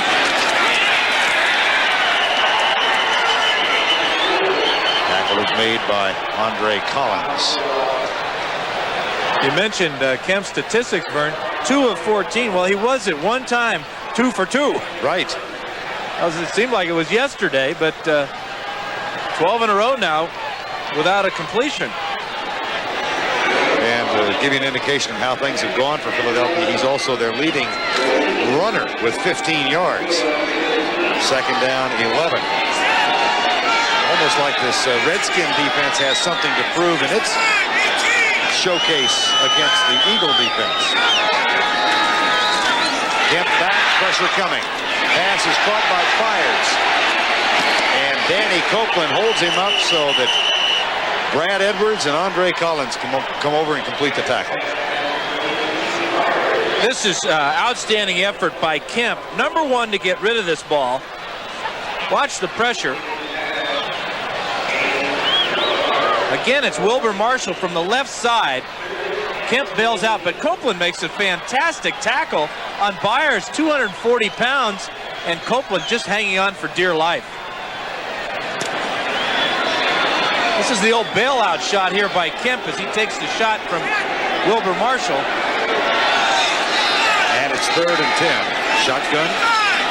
Blitz threatened again by the Redskins. They are not coming. They do stunt. Kemp across the middle. Caught by Jackson, who bobbles the ball. Recovered by the Redskins.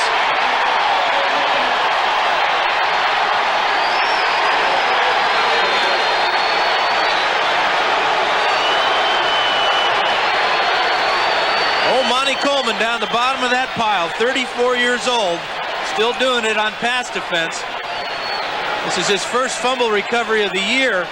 Jackson is going to be from the right side of the screen. He finds the hole in the defense, but now struggling to get that first down. Ball is popped loose by Wilbur Marshall, and there's Coleman with the gift at the bottom of the pile. And we have seen Mark Rippon for the last time today. Jeff Rutledge is on in place of Mark Rippon. Rutledge in his 13th year, 5 of 6 for the season.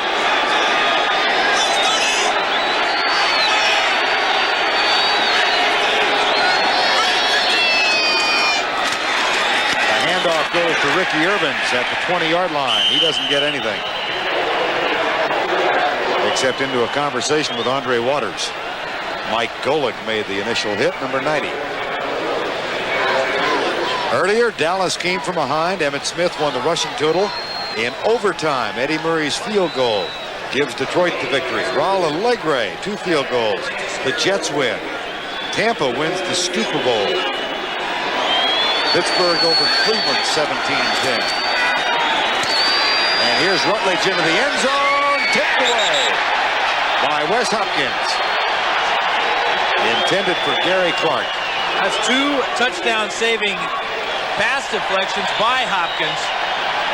It appeared Clark was open there for a minute. We got a flag down.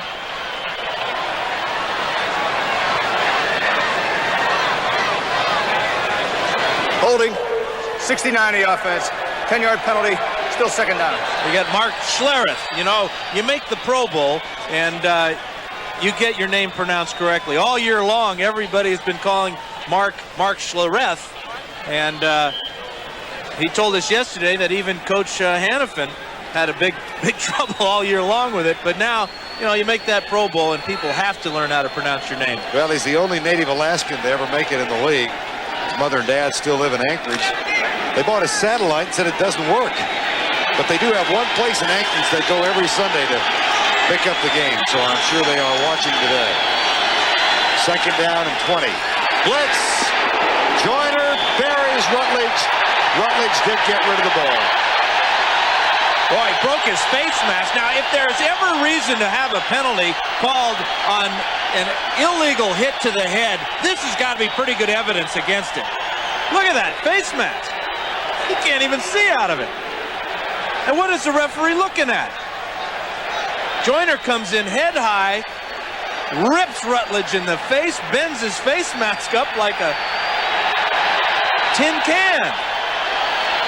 And Rippon is going to have to come back in, so the call of his retirement for the day was premature. Joyner from the right side, watch as he hits him right in the jaw, then takes him to the ground. That's an unbelievable non-call by Dale Hamer. Time has been called while Jeff Rutledge catches his breath. 13-7, Washington. 6:19 to go, third quarter. Jeff Rutledge after the timeout back in the game, but wearing Mark Rippon's helmet. You know Rippon doesn't want to play anymore. So, here, you can have my helmet. They couldn't fix his during the timeout, so he and Rippon just exchanged helmets. Hope they got the same hat size. Third and 20.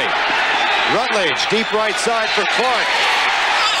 Incomplete. John Booty almost had the interception.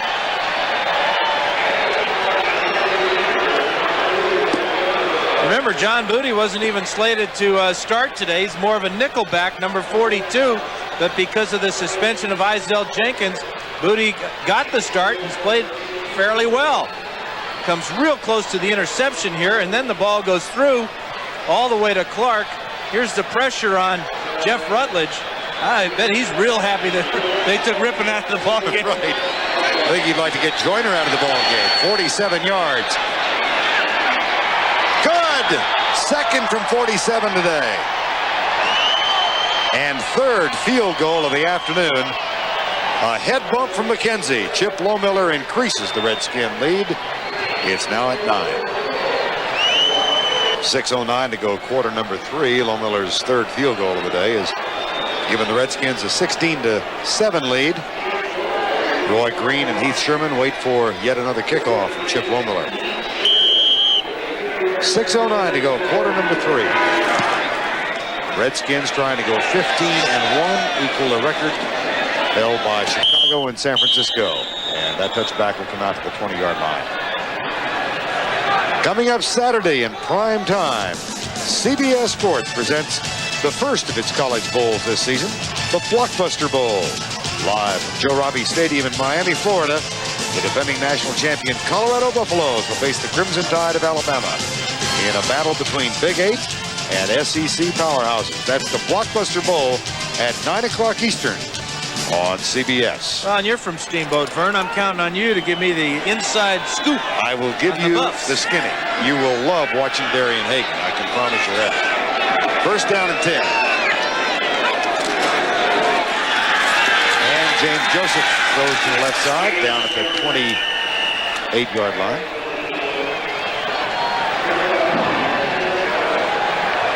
The guy that had a miserable game against the Redskins the first time is number 78 here, Antone Davis. 325 pounds, and he can move it. Look at him get around the corner there and find a little 200-pounder in Brad Edwards. That's a smart player there. In the first game between these two, Davis gave up 2 sacks. Charles Manhattan called for holding, a procedure penalty. He's grown immeasurably in this league since then. He's holding his own today. Second down, number 1 draft pick, Antone Davis. Here's Kemp. Out to near the 30. That might be enough to move the chain. Keith Jackson with the catch. And a roar. Jackson. He and Byers were really angry at the crowd last week. Said he thought he'd get booed today. He hasn't been so far. Well, he did fumble, though, the last pass he caught. So, you know, he's caught a couple so far today. That's his third catch. But when you've only completed 5 passes, such as Kemp, that's not a real good day throwing the ball. There's Matt Millen on the sideline in real pain. First down and 10. Flag is down. Pass is picked off by Tim Johnson. He's being chased by David Alexander and is out of bounds at the 6-yard line. Tim Johnson. And there are 2 flags down. One is real deep in the secondary. That might be against the Redskins. Johnson's first interception. Joseph and Brad Edwards exchanging Christmas greetings.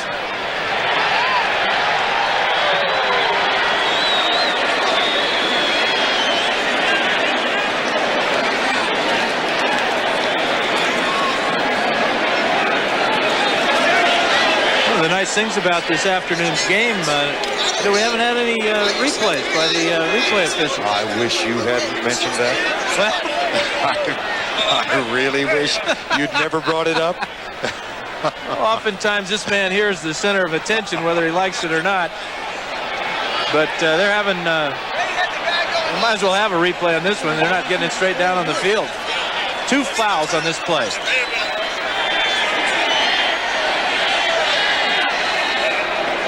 All right, here we go. There is no flag on the play. Number 12 player leaving the field was actually number 11. There were only 11 players on the defense. Ruling is a completed pass, interception, first down.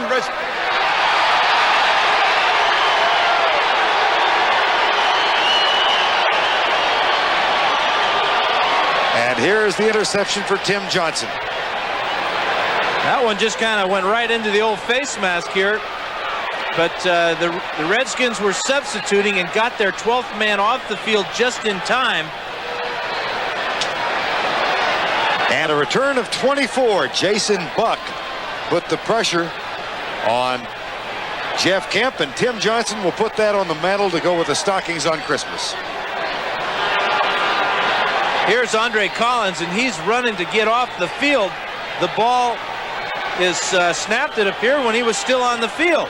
Well, but if I understand Dale Hamer's explanation, he was actually the 11th man and inadvertently ran off the field, so they were playing that defense with 10. Well, it worked. They got the interception. First and goal. Urban's had a big first half, but he's been quiet in this half. And that goes for no gain. 27-3, it appears that for the first time in the club's history, the New Orleans Saints will be division champions. All right, let's go back to the beginning of the football season, September 1. Okay. Now, would you have picked Atlanta? Nope. Would you have picked New Orleans? Nope. Would you have picked Dallas? Nope. How about Detroit? Nope. Well, they're all in the playoffs, pal. I know this. If the 49ers were playing in the AFC, they'd be favored to meet Buffalo for the title. At the 10. No gain again. Tackle made by Clyde Simmons. And Kotite really wants this game to go 10-6. That would give him a heck of an accomplishment after that first half where they were 3-5. A 7-1 finish wouldn't be too bad, but he's going to have to settle for 9 for 7 because he has absolutely no offense today. None. And again, the litany of quarterback problems here for Richie Kotite in his first year. Randall Cunningham out in the first week. Then McMahon went down. They had Pat Ryan in for a while. He started. Brad Gable, the rookie free agent from Baylor, started a couple. Here's Rutledge back. Reggie White coming. Got him. And that means that the Miami Dolphins will hold on to the NFL record for sacks. And it also means that Reggie White continues his streak as the only man in the NFL who has more than a sack for every game in which he has played. This is number 14 on the year, 108 now in his career, 92 against number 76, Ed Simmons. And that's the patented rip and pursue the quarterback. Rutledge had no chance. No chance to even dump it to throw the ball away to preserve that record. Lohmiller for the 4th time from 38. He's perfect for the day.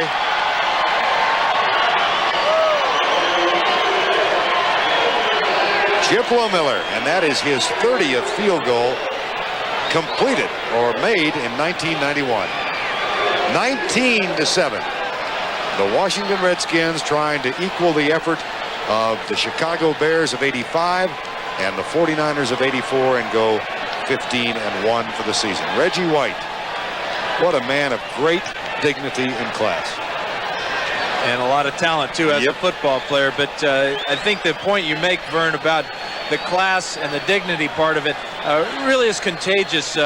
He has helped mold this defense. He's taken Jerome Brown under his wing, Clyde Simmons on the other side, and really is the glue that holds this defense together. Of course, you got to come up with the numbers, and the sacks speak for themselves.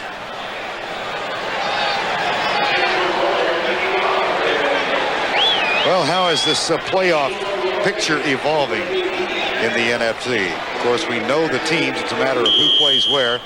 And it really won't be decided until tomorrow night when Chicago plays at San Francisco. Here's Warren Green at the 4. Nice special teams tackle at the 13. Alvin Walton makes the stop.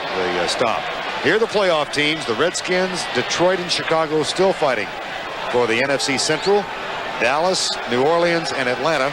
And it appears now that the Saints will win the NFC West and be at home next week in the playoffs. And then you look at who's going to be coach of the year. Well, Joe Gibbs is 15-1. He may not get it. You could give it to Jimmy Johnson. You could give it to Wayne Fonts in the NFC. You know what I think is the best thing to happen to the league this year? What's that? Dick McPherson at noon. Oh, you bet. Turn that whole program around in one short year. First down and 10. Play fake for Kemp. Fires it out to a wide open Maurice Johnson. And that's a first down to the 25-yard line. And a flag goes down with Maurice Johnson. They're going to get Fred Barnett for an illegal block, and the Eagles continue to go backwards. Johnson was so wide open he couldn't even stand up. Gain of 14, but bring it back. Fred Barnett has not had a good day. Holding, number 86, 10 yards from the end of the run. Well, he's just hustling here, and now he sees that Darrell Green's got a shot at making the tackle, and he's got his hands all over his back. That's a pretty good throw by that official. Sometimes you think the official's trying to hit the player that caused the penalty, don't you think? Boy, that looked like a dart. Emmitt Smith won the rushing title. Eddie Murray keeps Detroit's hopes for the NFC Central Championship alive. And the Jets are in. As for the Colts, where's Mr. Ed? Byers makes the catch. And Brad Edwards and Tim Johnson follow him out of bounds. And there's another flag.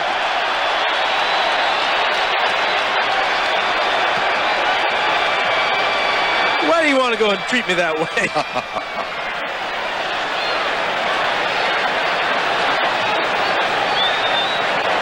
Unnecessary roughness.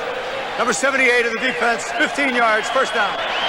Well, Keith Byers was arguing with the smaller of the two men. He didn't go after Tim Johnson. He went after Brad Edwards. Well, watch Johnson go after Byers here. Edwards goes up around the head. Now, that should be a penalty. Now, this is about 4 yards out of bounds. I think the referee got the wrong guy. Here's the pressure on Jeff Kemp. Again, he's going to be just smashed to the ground. When you hit the back of your head on this artificial turf and on a cold day like today, that is really hard. First down and 10 after the penalty at the 35. Kemp incomplete.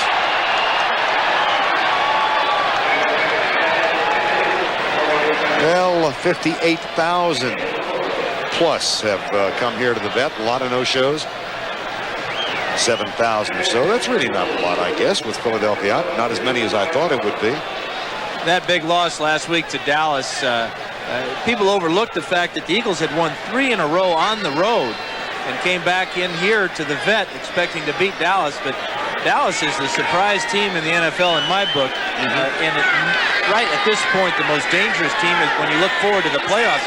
They have the ability to win on the road or at home. 2nd and 10 for the Eagles. Jeff Kemp, 7 of 21. Left side, Byers. First down, Philadelphia. 93 seconds remaining, quarter number 3. And 2 players are down for the Redskins. One of whom is Martin Mayhew, the cornerback, being tended to right there. And the second is back at the 50. We're unable to see who that is. Danny Copeland.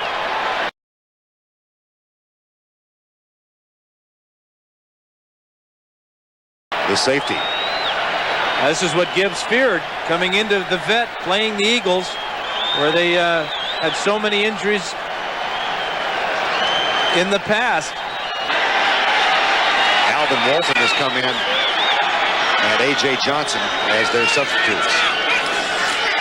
Kemp back. Under pressure goes for Byers, who pulled up. And the pass incomplete downfield. And Kemp, where he has spent most of the afternoon. Jason Buck got him this time. He's really taken a beating. Only been sacked twice, but he's been knocked down at least 10 times. 59 yards total, 1 interception, only 2 sacks. But how many hits just as he released the ball?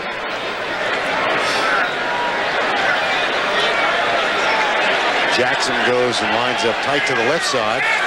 64 seconds remaining, quarter number 3.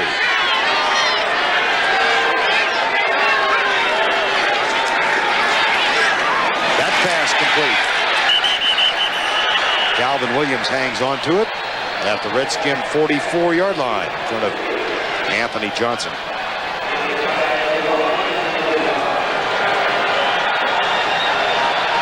Here's Andre Coleman. Watch as he, or Collins rather, watch as he, if he steps to the right instead of to the left, he's got an interception and clear sailing. Andre Collins performing a ballet to rest on this play. 3rd and 1. I was trying to combine both linebackers there. Raiders have cut it to 20 to 13. Joseph. First down, Philadelphia at the 38-yard line on what should be the final play of quarter number 3.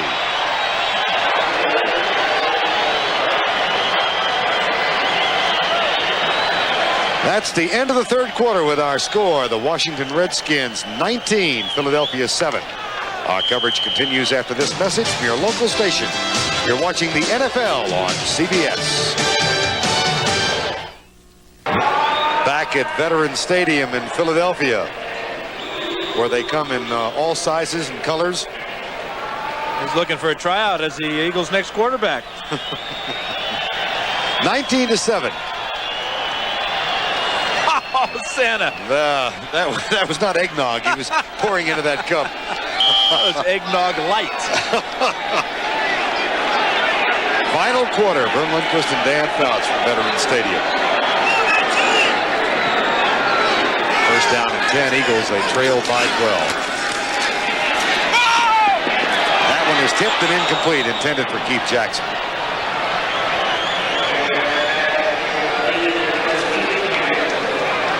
Jeff Kemp looking over at the sideline to Richie Kotite. Kind of unique in this ballgame, Vern. We have 2 head coaches that serve as the offensive coordinators and play callers. Kotite, of course, was the offense coordinator here last year, and then before that with the Jets. And I remember Joe Gibbs in San Diego with me back in the late 70s, early 80s. He was our offensive coordinator. 2nd down and 10. Blitz coming from the Redskins. Kemp, short setup, fires right side, caught by Fred Barnett. He shakes the tackle, scoots down the sidelines, out of bounds. First down at the 13-yard line. Tackle made by Danny Copeland, who is back on the field. And a gain of 25. This is a blitz adjustment by the Eagles. They see the blitz from the right side. Kemp goes to the hot receiver here, Barnett, and now he just fakes out Darrell Green, pushes him down to the sidelines, and Copeland makes a touchdown-saving tackle right here. Take a look at the blitz here from the left side. There is Brad Edwards, who's weak safety on the blitz, a little bit late, and the Eagles get their best offensive play of the day. And their best field position of the day, other than the pass interception for the touchdown. Kemp with time across the middle. Caught Johnson, who had a touchdown catch, his first ever last week against Dallas. And that's down to the 6-yard line. Randall Cunningham and Jim McMahon, both in cities on the sidelines. Zeke Fredkowski giving the signals. There's some quarterbacks for you right there. Little Zeke, talent, of course, from a different era. My era. Well, that's a different one. That was a different era. Backed up Bart Starr, among others. 2nd and 3. 19-7, 13:48 to go.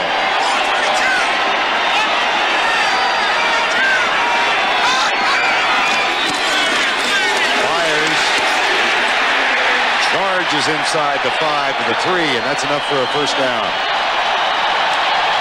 And Keith Byers urging the crowd on. Well, as I told you, it was Byers and Jackson and I had the conversation about the crowd yesterday. And they're trying to get them stirred up. We talked about how anemic the Eagle rushing attack has been this year. Byers is the only running back on the Eagles with an average of better than 3.2 yards a carry. Averaging right around 4 yards. Got to find a way to get him the ball more often. First and goal. Play fake. Kemp. Incomplete. They do rule he was going forward with his arm. Not a fumble. Eric Williams with the pressure.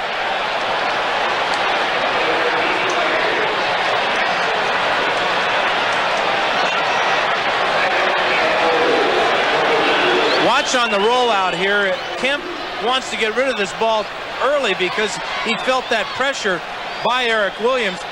But when he looked up, he had no receiver. That's why he tried to hold on to that ball, and that's why it slipped out of his hand. 2nd and goal.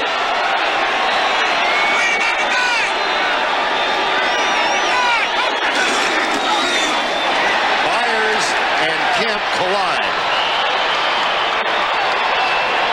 Well, that's what happens when you have a new quarterback. Kemp has been here for a while, but you've seen now 3 times today, a couple of times last week, Kemp and his running backs not being in total sync here. Byers expected an underneath handoff.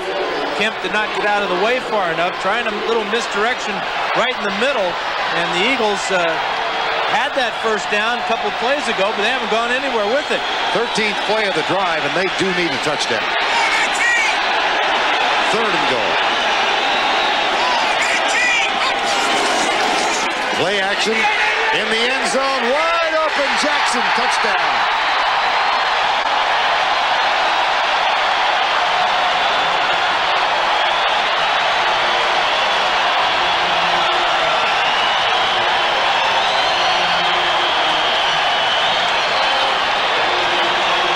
It's been a modest year for the All-Pro tight end. That's only his 5th touchdown catch of the season. There he is at the top of the screen, fakes the block down on Wilbur Marshall and releases to the end zone and then concentrates on the ball. Gets his feet down for the touchdown. Roger Ruzek for the extra point. Most impressive drive of the night for the Philadelphia Eagles, culminated in a 2-yard touchdown toss. Jeff Kemp, KJ, 1914. It has been a defensive struggle. Otis Smith with a 74-yard interception return for the first Philadelphia touchdown. Lohmiller 4 field goals. Washington has had the ball 10 minutes longer than the Eagles, but they just kept it for 5 minutes and 41 seconds, went 87 yards in 13 plays, and got their first offensive touchdown of the day. Now Ruzek will kick off.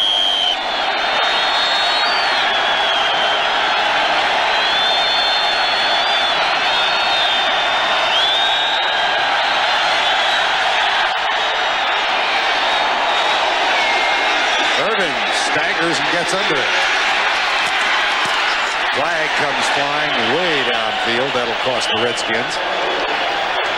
And it'll push the ball back inside the 20-yard line. Let's go back and take a look at Keith Jackson. Well, watch Jackson fake to the inside. Wilbur Marshall goes for the fake, and then Jackson clears to the end zone. But the move to the inside gets Marshall. Look, he knows that Jackson's his man. All he can do is roll on the ground and look down and watch Jackson score the touchdown. Great move at the line of scrimmage. Really sold the block on the fake run.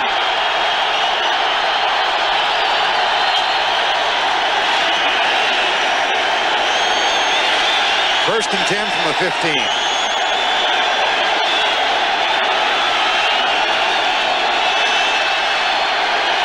Redskins have turned it over just once. And that was early. Irvin's a yard and a half. Boy, he had 66 yards at one point in the first half, and he's now got 64 on 21 carries. And we go back to that summary that we had, and we saw the time of possession. Coming into today's game, the Eagles were number 2 in the NFL in time of possession. And that's really remarkable when you have absolutely no rushing attack. It's strictly attributable to this Eagle defense. And they are being called upon now. Rutledge, Art Monk, his second catch.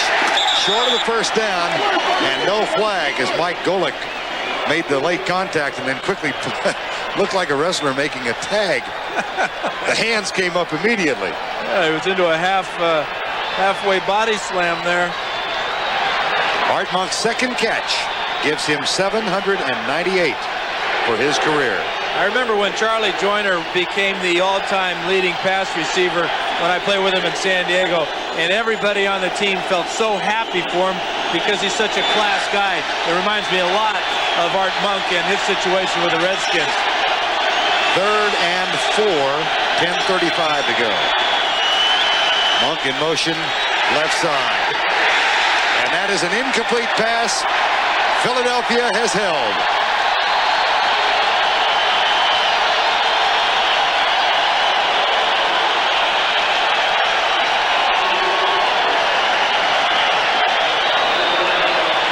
Jeff Kemp just engineered a 13-play drive. And his team is about to get the ball back. Kelly Goodburn on the punt. Rod Harris, who can be an adventure in returning punts, waits for it at the 39. Good snap from John Brandis. Rod Harris at the 30.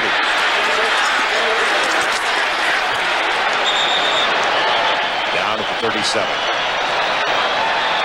10 minutes and 18 seconds remaining in the season for the Philadelphia Eagles.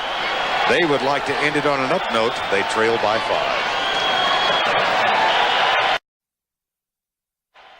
While we were away and during a lengthy debate, it was determined that the Redskins, the kicking team, had a man go off the field of play and not come immediately back onto the field of play. As Dale Hamer explained it, that's a 15-yard penalty against the kicking team. Will be 4th down over. So this time, back from the 11, Kelly Goodburn will punt. High snap from Brandis, blocked. Otis Smith with a block, picked up by Monty Coleman. Otis Smith was right in Goodburn's face. And what a game he's having. Robert Drummond with the tackle, but he was number 30 with the block. There he is. And vindication for special teams coach Dave Atkins, who's had a rough year. From the right side of the screen, here's Otis, and he's going to have a lot of company coming right in on the punter. Goodburn comes to Otis. There's the block. Heads up play by Monty Coleman. But watch him. Number 30 even stumbled coming off the line of scrimmage. Not enough block there by Andre Collins. Easy block of the punt by Otis Smith. And a 1st and goal from the 7. Otis Smith, an interception return for the touchdown, and now a block. Fires. Makes room where none exists. And Maurice Johnson and Danny Copeland exchange blows, but Goodburn has had 3 punts blocked this year, 2 against Atlanta in that blowout. But that one there, because of the penalty, you could almost tell the Eagles were going to come after that one. Again, the high snap from John Brandis didn't help the Redskins. No, and then it pulls him to the right side, and that's right where Otis Smith is coming from. 2nd and goal, 19-14, Redskins lead. Alexander will snap it. Kemp with time. Touchdown! Maurice Johnson, who is in motion, is 2nd in as many weeks. And the Philadelphia Eagles have reclaimed the lead.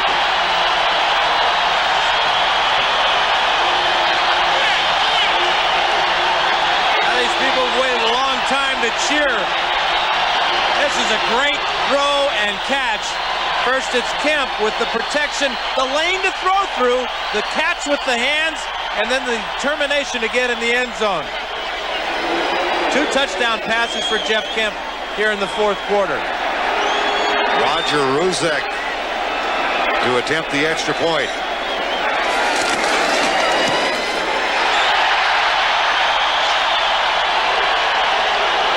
What a 4th quarter turnaround for the Philadelphia Eagles. Maurice Johnson's 2nd touchdown catch in 2 weeks. Well, the key to it is the pass protection. Johnson goes in motion. Nobody goes with him, so it's a zone coverage here. But look at the lane that Kemp can see through. He throws his best pass of the day. And he's really had a tough day, but boy, vindicated.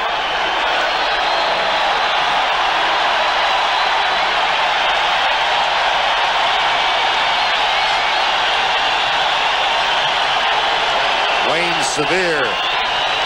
Otis Smith, who will be one of the heroes of this game if the Eagles hang on.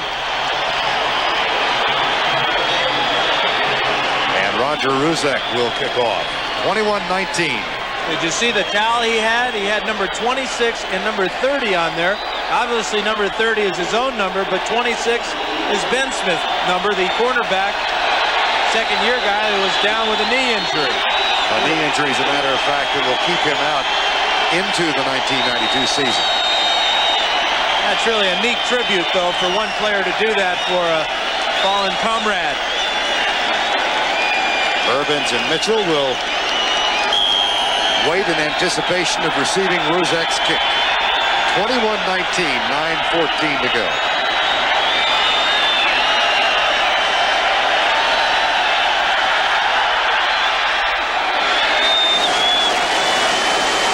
Urbans.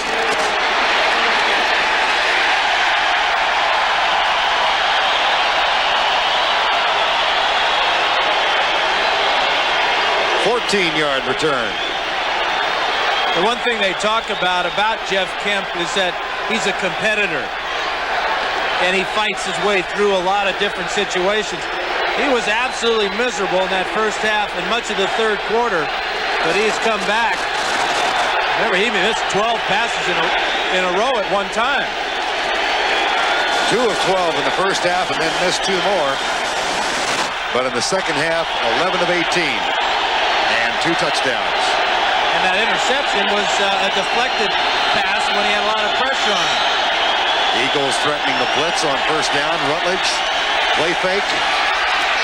A lot of time goes right. Art Monk drops it. Second down. Well, it appears that Art Monk wants to set that, go over that 800 mark next year. Dropped a couple on us here today. It'll be 2nd and 10.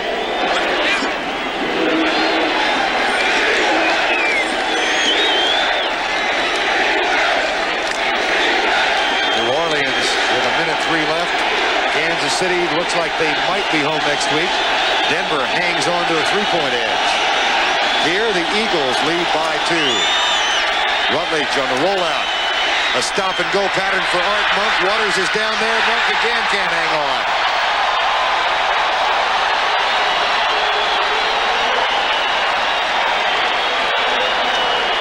It'll be 3rd and 10. This ball's going to bounce off Art's shoulder. Waters flashes in front, but he didn't get his hand on the ball. Just a difficult attempt for Art Monk on that one. And a long stroll back to the huddle for a man who's not 23 anymore. Yeah, when you've caught 797 or 98, you expect him to catch those. Missed the last 2. Would have given him 800. 7 seconds, less than 9 minutes left. Rutledge. That one is caught. And that is Art Monk, and that gives him 799 for his career. And that was the most difficult of the 3 catches he had to make. Tight coverage by Eric Allen. Ball was well thrown, nice and low on the outside like that. And Art made the sliding catch. Picked up the big first down, took this crowd out of it for the meantime.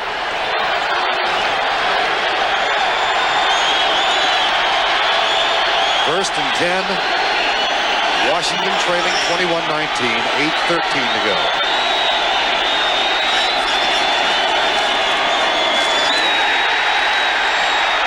Seth Joyner.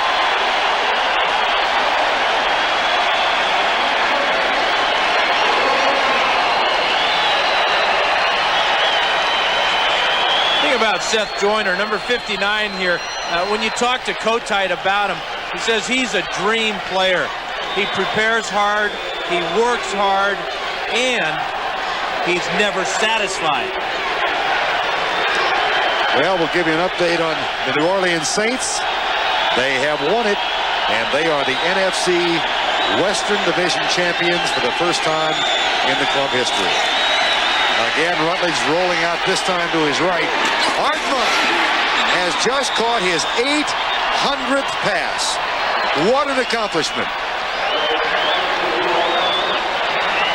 And if we go into overtime, he may pass Largent here today. Because Rutledge is picking him out every time. This is 4 in a row now that Rutledge has gone to Monk.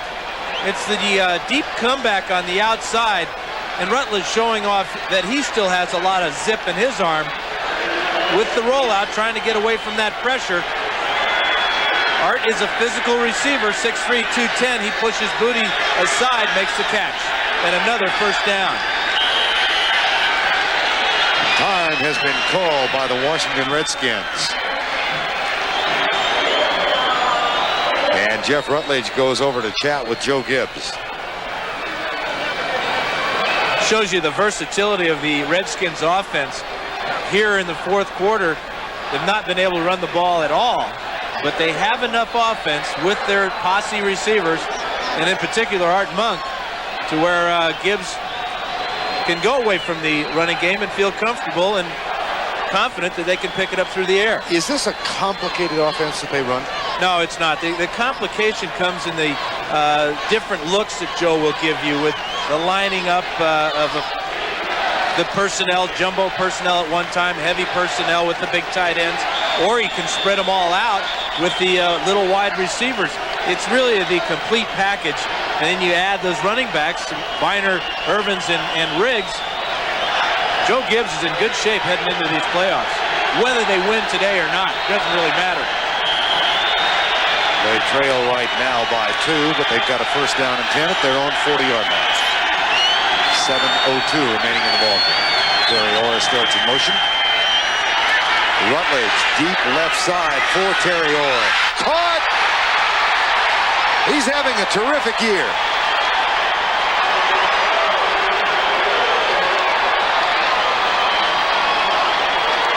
I'd say he's having a terrific year. I love his percentage. This is his 10th catch of the year. He has 4 touchdown receptions, but this is not a catch you see H-backs make very often. Stopping it with his right hand, tipping it to himself. Nothing to it for Terry Orr.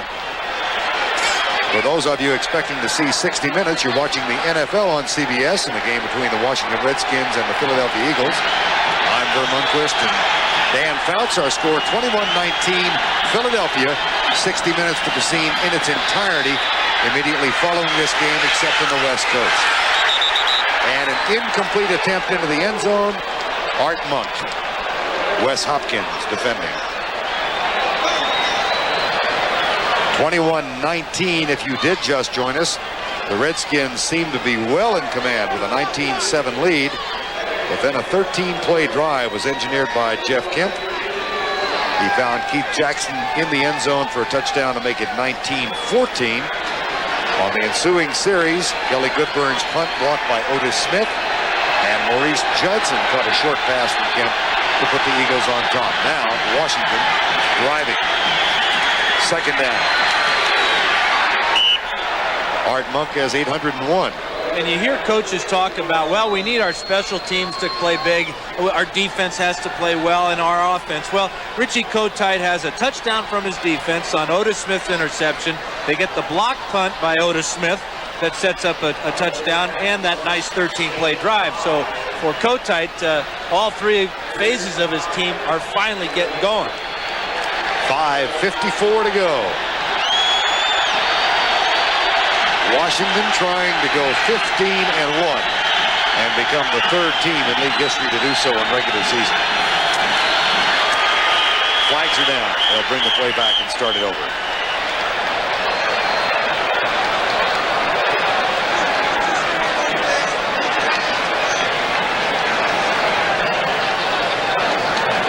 False start.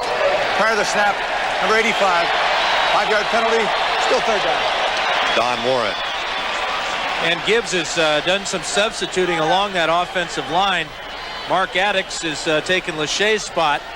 Of course, Mark will never, ever live down his one attempt at a touchdown reception in the first half when he let one go right through the old bread basket. This is where he belongs. Third down. Rutledge. That's overthrown, incomplete, intended for Monk. And it'll be fourth down, and we will see Chip Lohmiller. He is 4 for 4 today. And this could give the Redskins the lead once again. And he loves kicking off of artificial surface, as do all kickers. There's another long distance shot coming up. Looks like it's going to be about from 49. Twice from 47 today. Rutledge will hold. This would give the Redskins the lead yet again. Nope.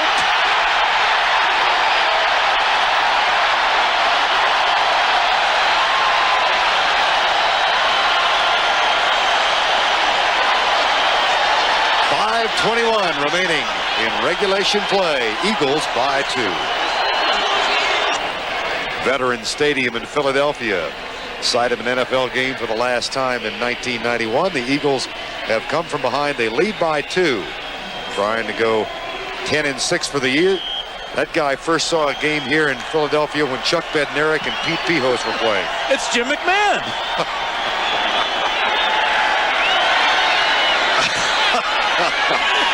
First and 10. Sunglasses on. Yeah. Barnett is in motion. Myers drops it. A.J. Johnson tries to pick it up. Out of bounds. Eagles ball. Whoa.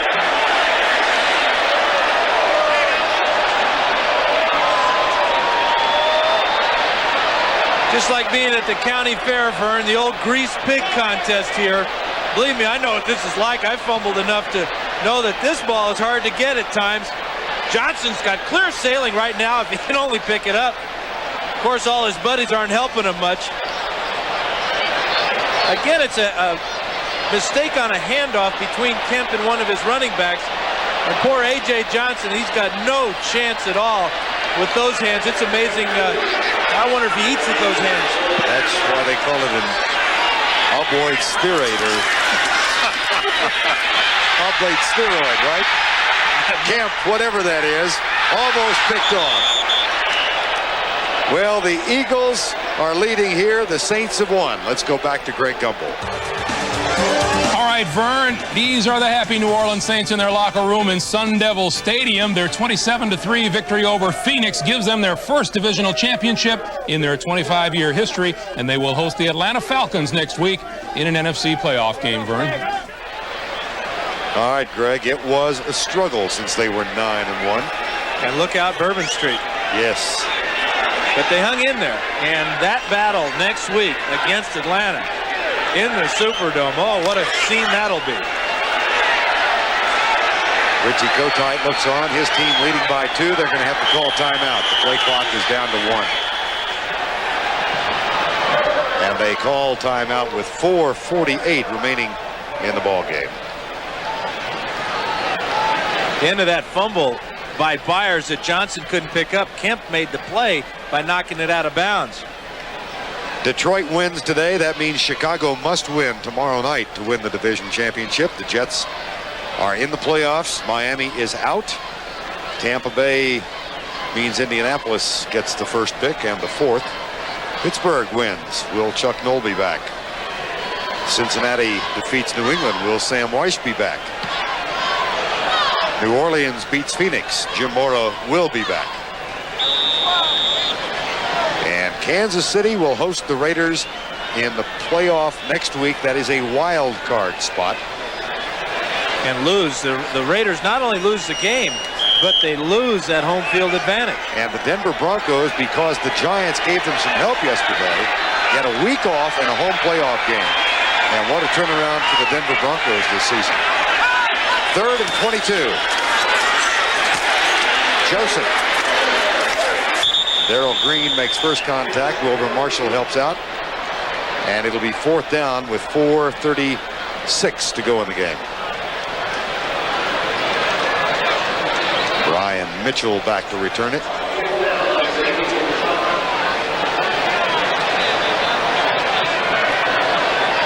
So the Saints are at home. Dallas will travel to either Chicago or Detroit, depending on which of those two is the wild card and which is the division champion. And that's a short punt taken by Mitchell on the run at the 40. It's out of bounds at the Eagle 44-yard line. Jeff Fiegels, not his best effort. And right now, let's go back to our New York studios once again. All right, Vern, as you and Dan were just talking about the Kansas City Chiefs 27-21 over the Raiders today. Steve DeBerg connected with J.J. Burden twice for touchdowns. And next week, the Chiefs will host the Raiders, interestingly enough, in the first ever playoff game at Arrowhead Stadium, Vern. Now that I didn't realize. And who better to play against than the Raiders? Right. They had so many great playoff battles in Kansas City at the old stadium. Fans are calling on their number 1 defense to hold out the Redskins. Now here's Rutledge. Deep left side for Clark. Caught! Eric Allen slipped. Gary Clark is down at the 9.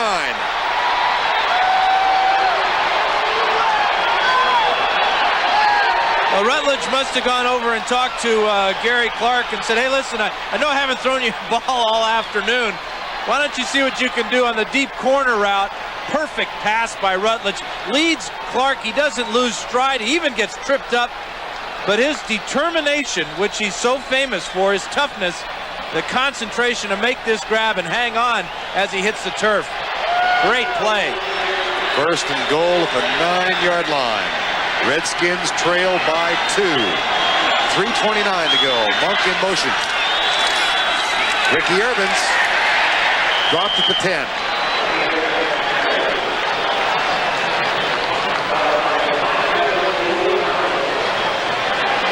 When you talk to Eric Allen about the posse, how do you prepare for 3 great and totally different type of receivers?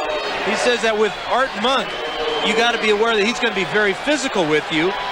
With Gary Clark, you can never give up on him because he's so determined. And now with Ricky Sanders, you got to play off him because he's got great speed. Allen's up on the line right now on the left side of your screen. 2nd down and goal. Rutledge straight drop back, tipped and dropped. Jerome Brown got his hand up. Playing with sore ribs. He was hurting yesterday. But what a season he's had.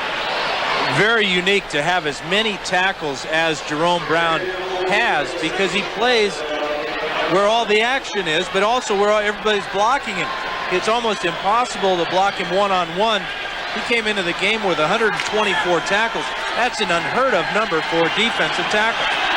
3rd and goal from the 10. Rummage, Reggie White. That is the 3rd sack. And it's the 9th given up this season.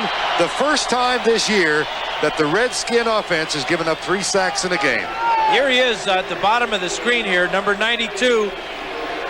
And he's working against Donnie Warren this time, and that's just a real mismatch. Warren is a great blocker for a tight end, but he's not going to win that battle against number 92 very often. And the Eagles almost giving the Redskins the go-ahead field goal, immediately call timeout to stop the clock with 2:38 remaining. They will have 1 timeout left plus the 2-minute warning. Gary Clark. He's fiery. And there's no telling who that anger is directed at. But it is being directed. And nobody's really listening either. Actually, it's not being directed. It's kind of scattershot. Here's Lohmiller. He's 4 of 5 for the day to reclaim a Redskin lead. Got it. 35 yards out. Gary Clark doesn't appear to want to celebrate. But the Redskins are up by 1. 22-21. He's an expensive cheerleader right now. Yeah, that's right. And will remain so until next year. Roy Green at the 21-yard line.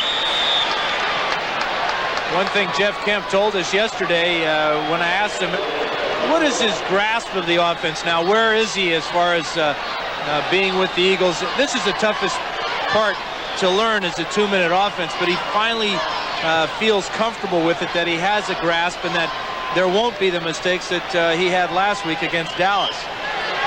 But this is a tough time for a quarterback coming to a new system and a new team, getting used to the audibles, getting used to the different reads, and hurrying the team up to the line of scrimmage each time. 2:26 to go, 1 timeout left plus the 2-minute warning. And the Redskins lead by 1.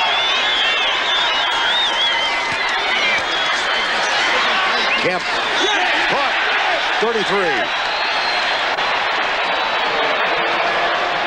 Fred Barnett with the grab. And the Eagles a little slow getting up to the line of scrimmage. We'll get one more play before the 2-minute warning. Kemp goes left side, incomplete. Byers well covered there by A.J. Johnson.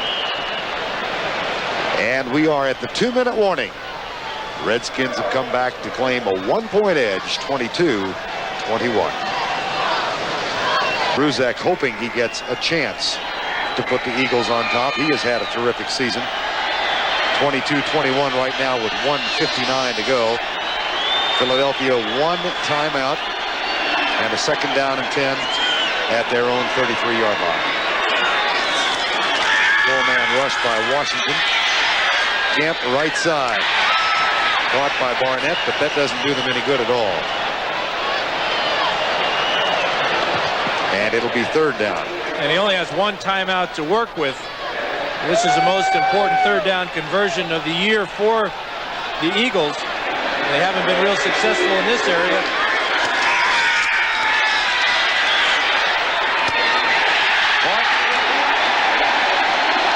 At the 44. Now you got to wonder, what is Ruzek's range? They need about 12 more yards to get him to around a 47, 48-yarder. His long on the year was 51 yards against the Giants. Here's Kemp back. That's caught by Byers at the 40. Clock shows 1:02 remaining. They're not going to use their timeout until they get it within field goal range. And there is Kemp killing the clock, and that'll bring up a 3rd down and 6. Richie Kotite looking on, hoping that Ruzek can hammer it home and give them their 10th win, and Jim McMahon adding some words of advice. Our game today was produced by Mark Wolf and directed by Larry Cavallina. Our associate director Steve Milton and our broadcast associate Ken Mack, as they have been all year. The NFL Today produced by Eric Mann and directed by Duke Struck.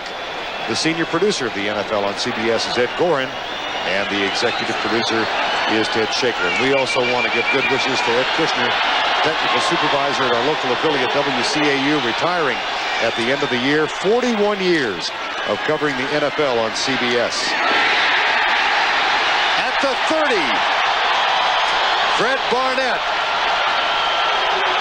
And a 1st down. Now Kemp can kill the clock here with an incomplete.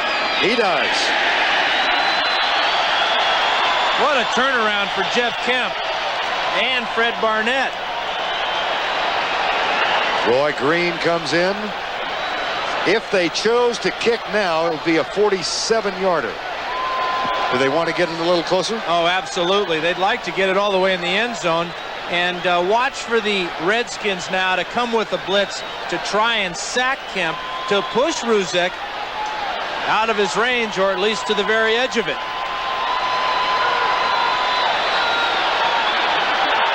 .35 seconds remaining. Redskins hoping to go 15-1. Eagles trying to end the season at 10-6. Kemp across the middle, fires with the catch. Forward progress at the 22-yard line. Clock at 24. They can hurry up and kill the clock. This would make it about a 38-yarder. And now the clock is stopped by the officials. And it has been a Philadelphia timeout. The Eagles use their final timeout. 60 minutes coming up at the conclusion of the ball game. Jeff Kemp, Fred Barnett, Roger Ruzek. For the season, 27 of 32.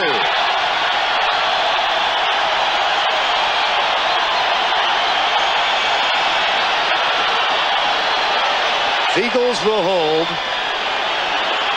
John Hudson is the center. This is a great finish for a very unusual year for the Eagles.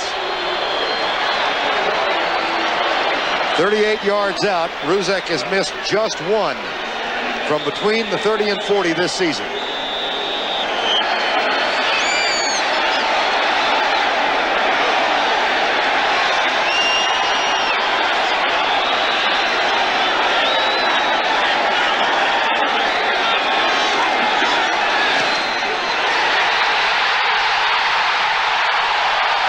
Indeed.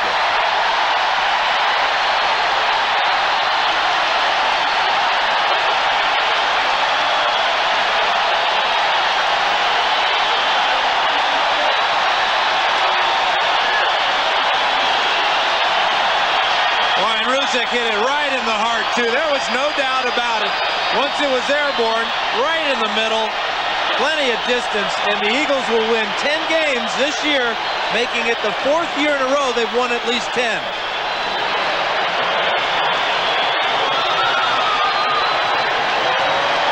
Well, when you hit it sweet, as Ruzek does, there's no doubt. Eagles wanted to end this season on an up note. Richie Kotite saying yesterday, there is a world of difference between 9-7 and 10-6. And even though they are out of the playoffs, for Richie Kotite, a pretty decent first season. And how sweet it is beating the Skins, taking away their sack record. They got it all today. For Joe Gibbs and the Washington Redskins, it means they've lost a chance to post the best record in club history. They will equal the previous best with the team, 14-2. But you know what? They're still the best team in football, yes, and they will go a long way in the playoffs. This game, losing it, will probably help them more than if they had won the ball game. Ryan Mitchell chases the free kick down. Touchback, 13 seconds to go in the ball game.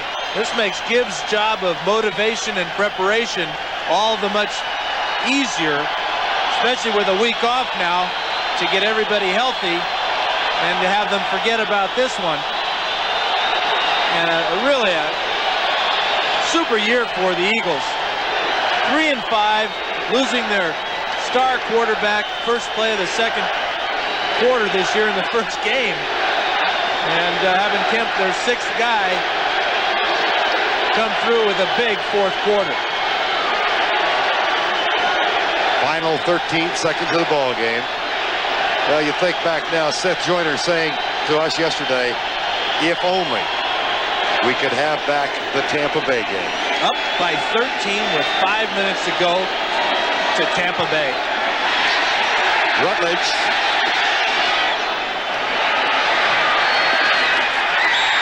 Five seconds left. John Moody knocks it down. Playing in place of the suspended Izell Jenkins.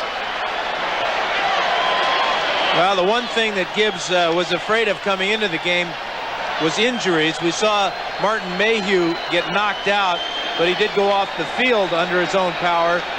He appeared to be the only serious Redskin that was injured, unless you include Joe Jacoby's little finger.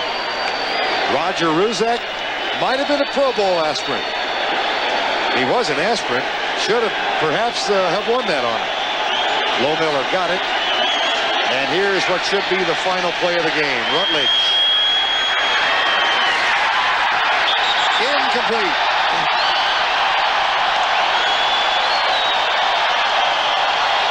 In 1991, the Philadelphia Eagles finished 10-6. The Washington Redskins 14-2. But the Redskins go on in the playoffs. Don't forget 60 Minutes coming up next over most of these CBS stations. So for Dan Fouts, this is Vern Lundquist saying so long from Veterans Stadium. Our final score, 24-22, Philadelphia. Roger Ruzek, 38 yards out, gives the Eagles a 2-point victory. You've been watching CBS Sports coverage of the National Football League.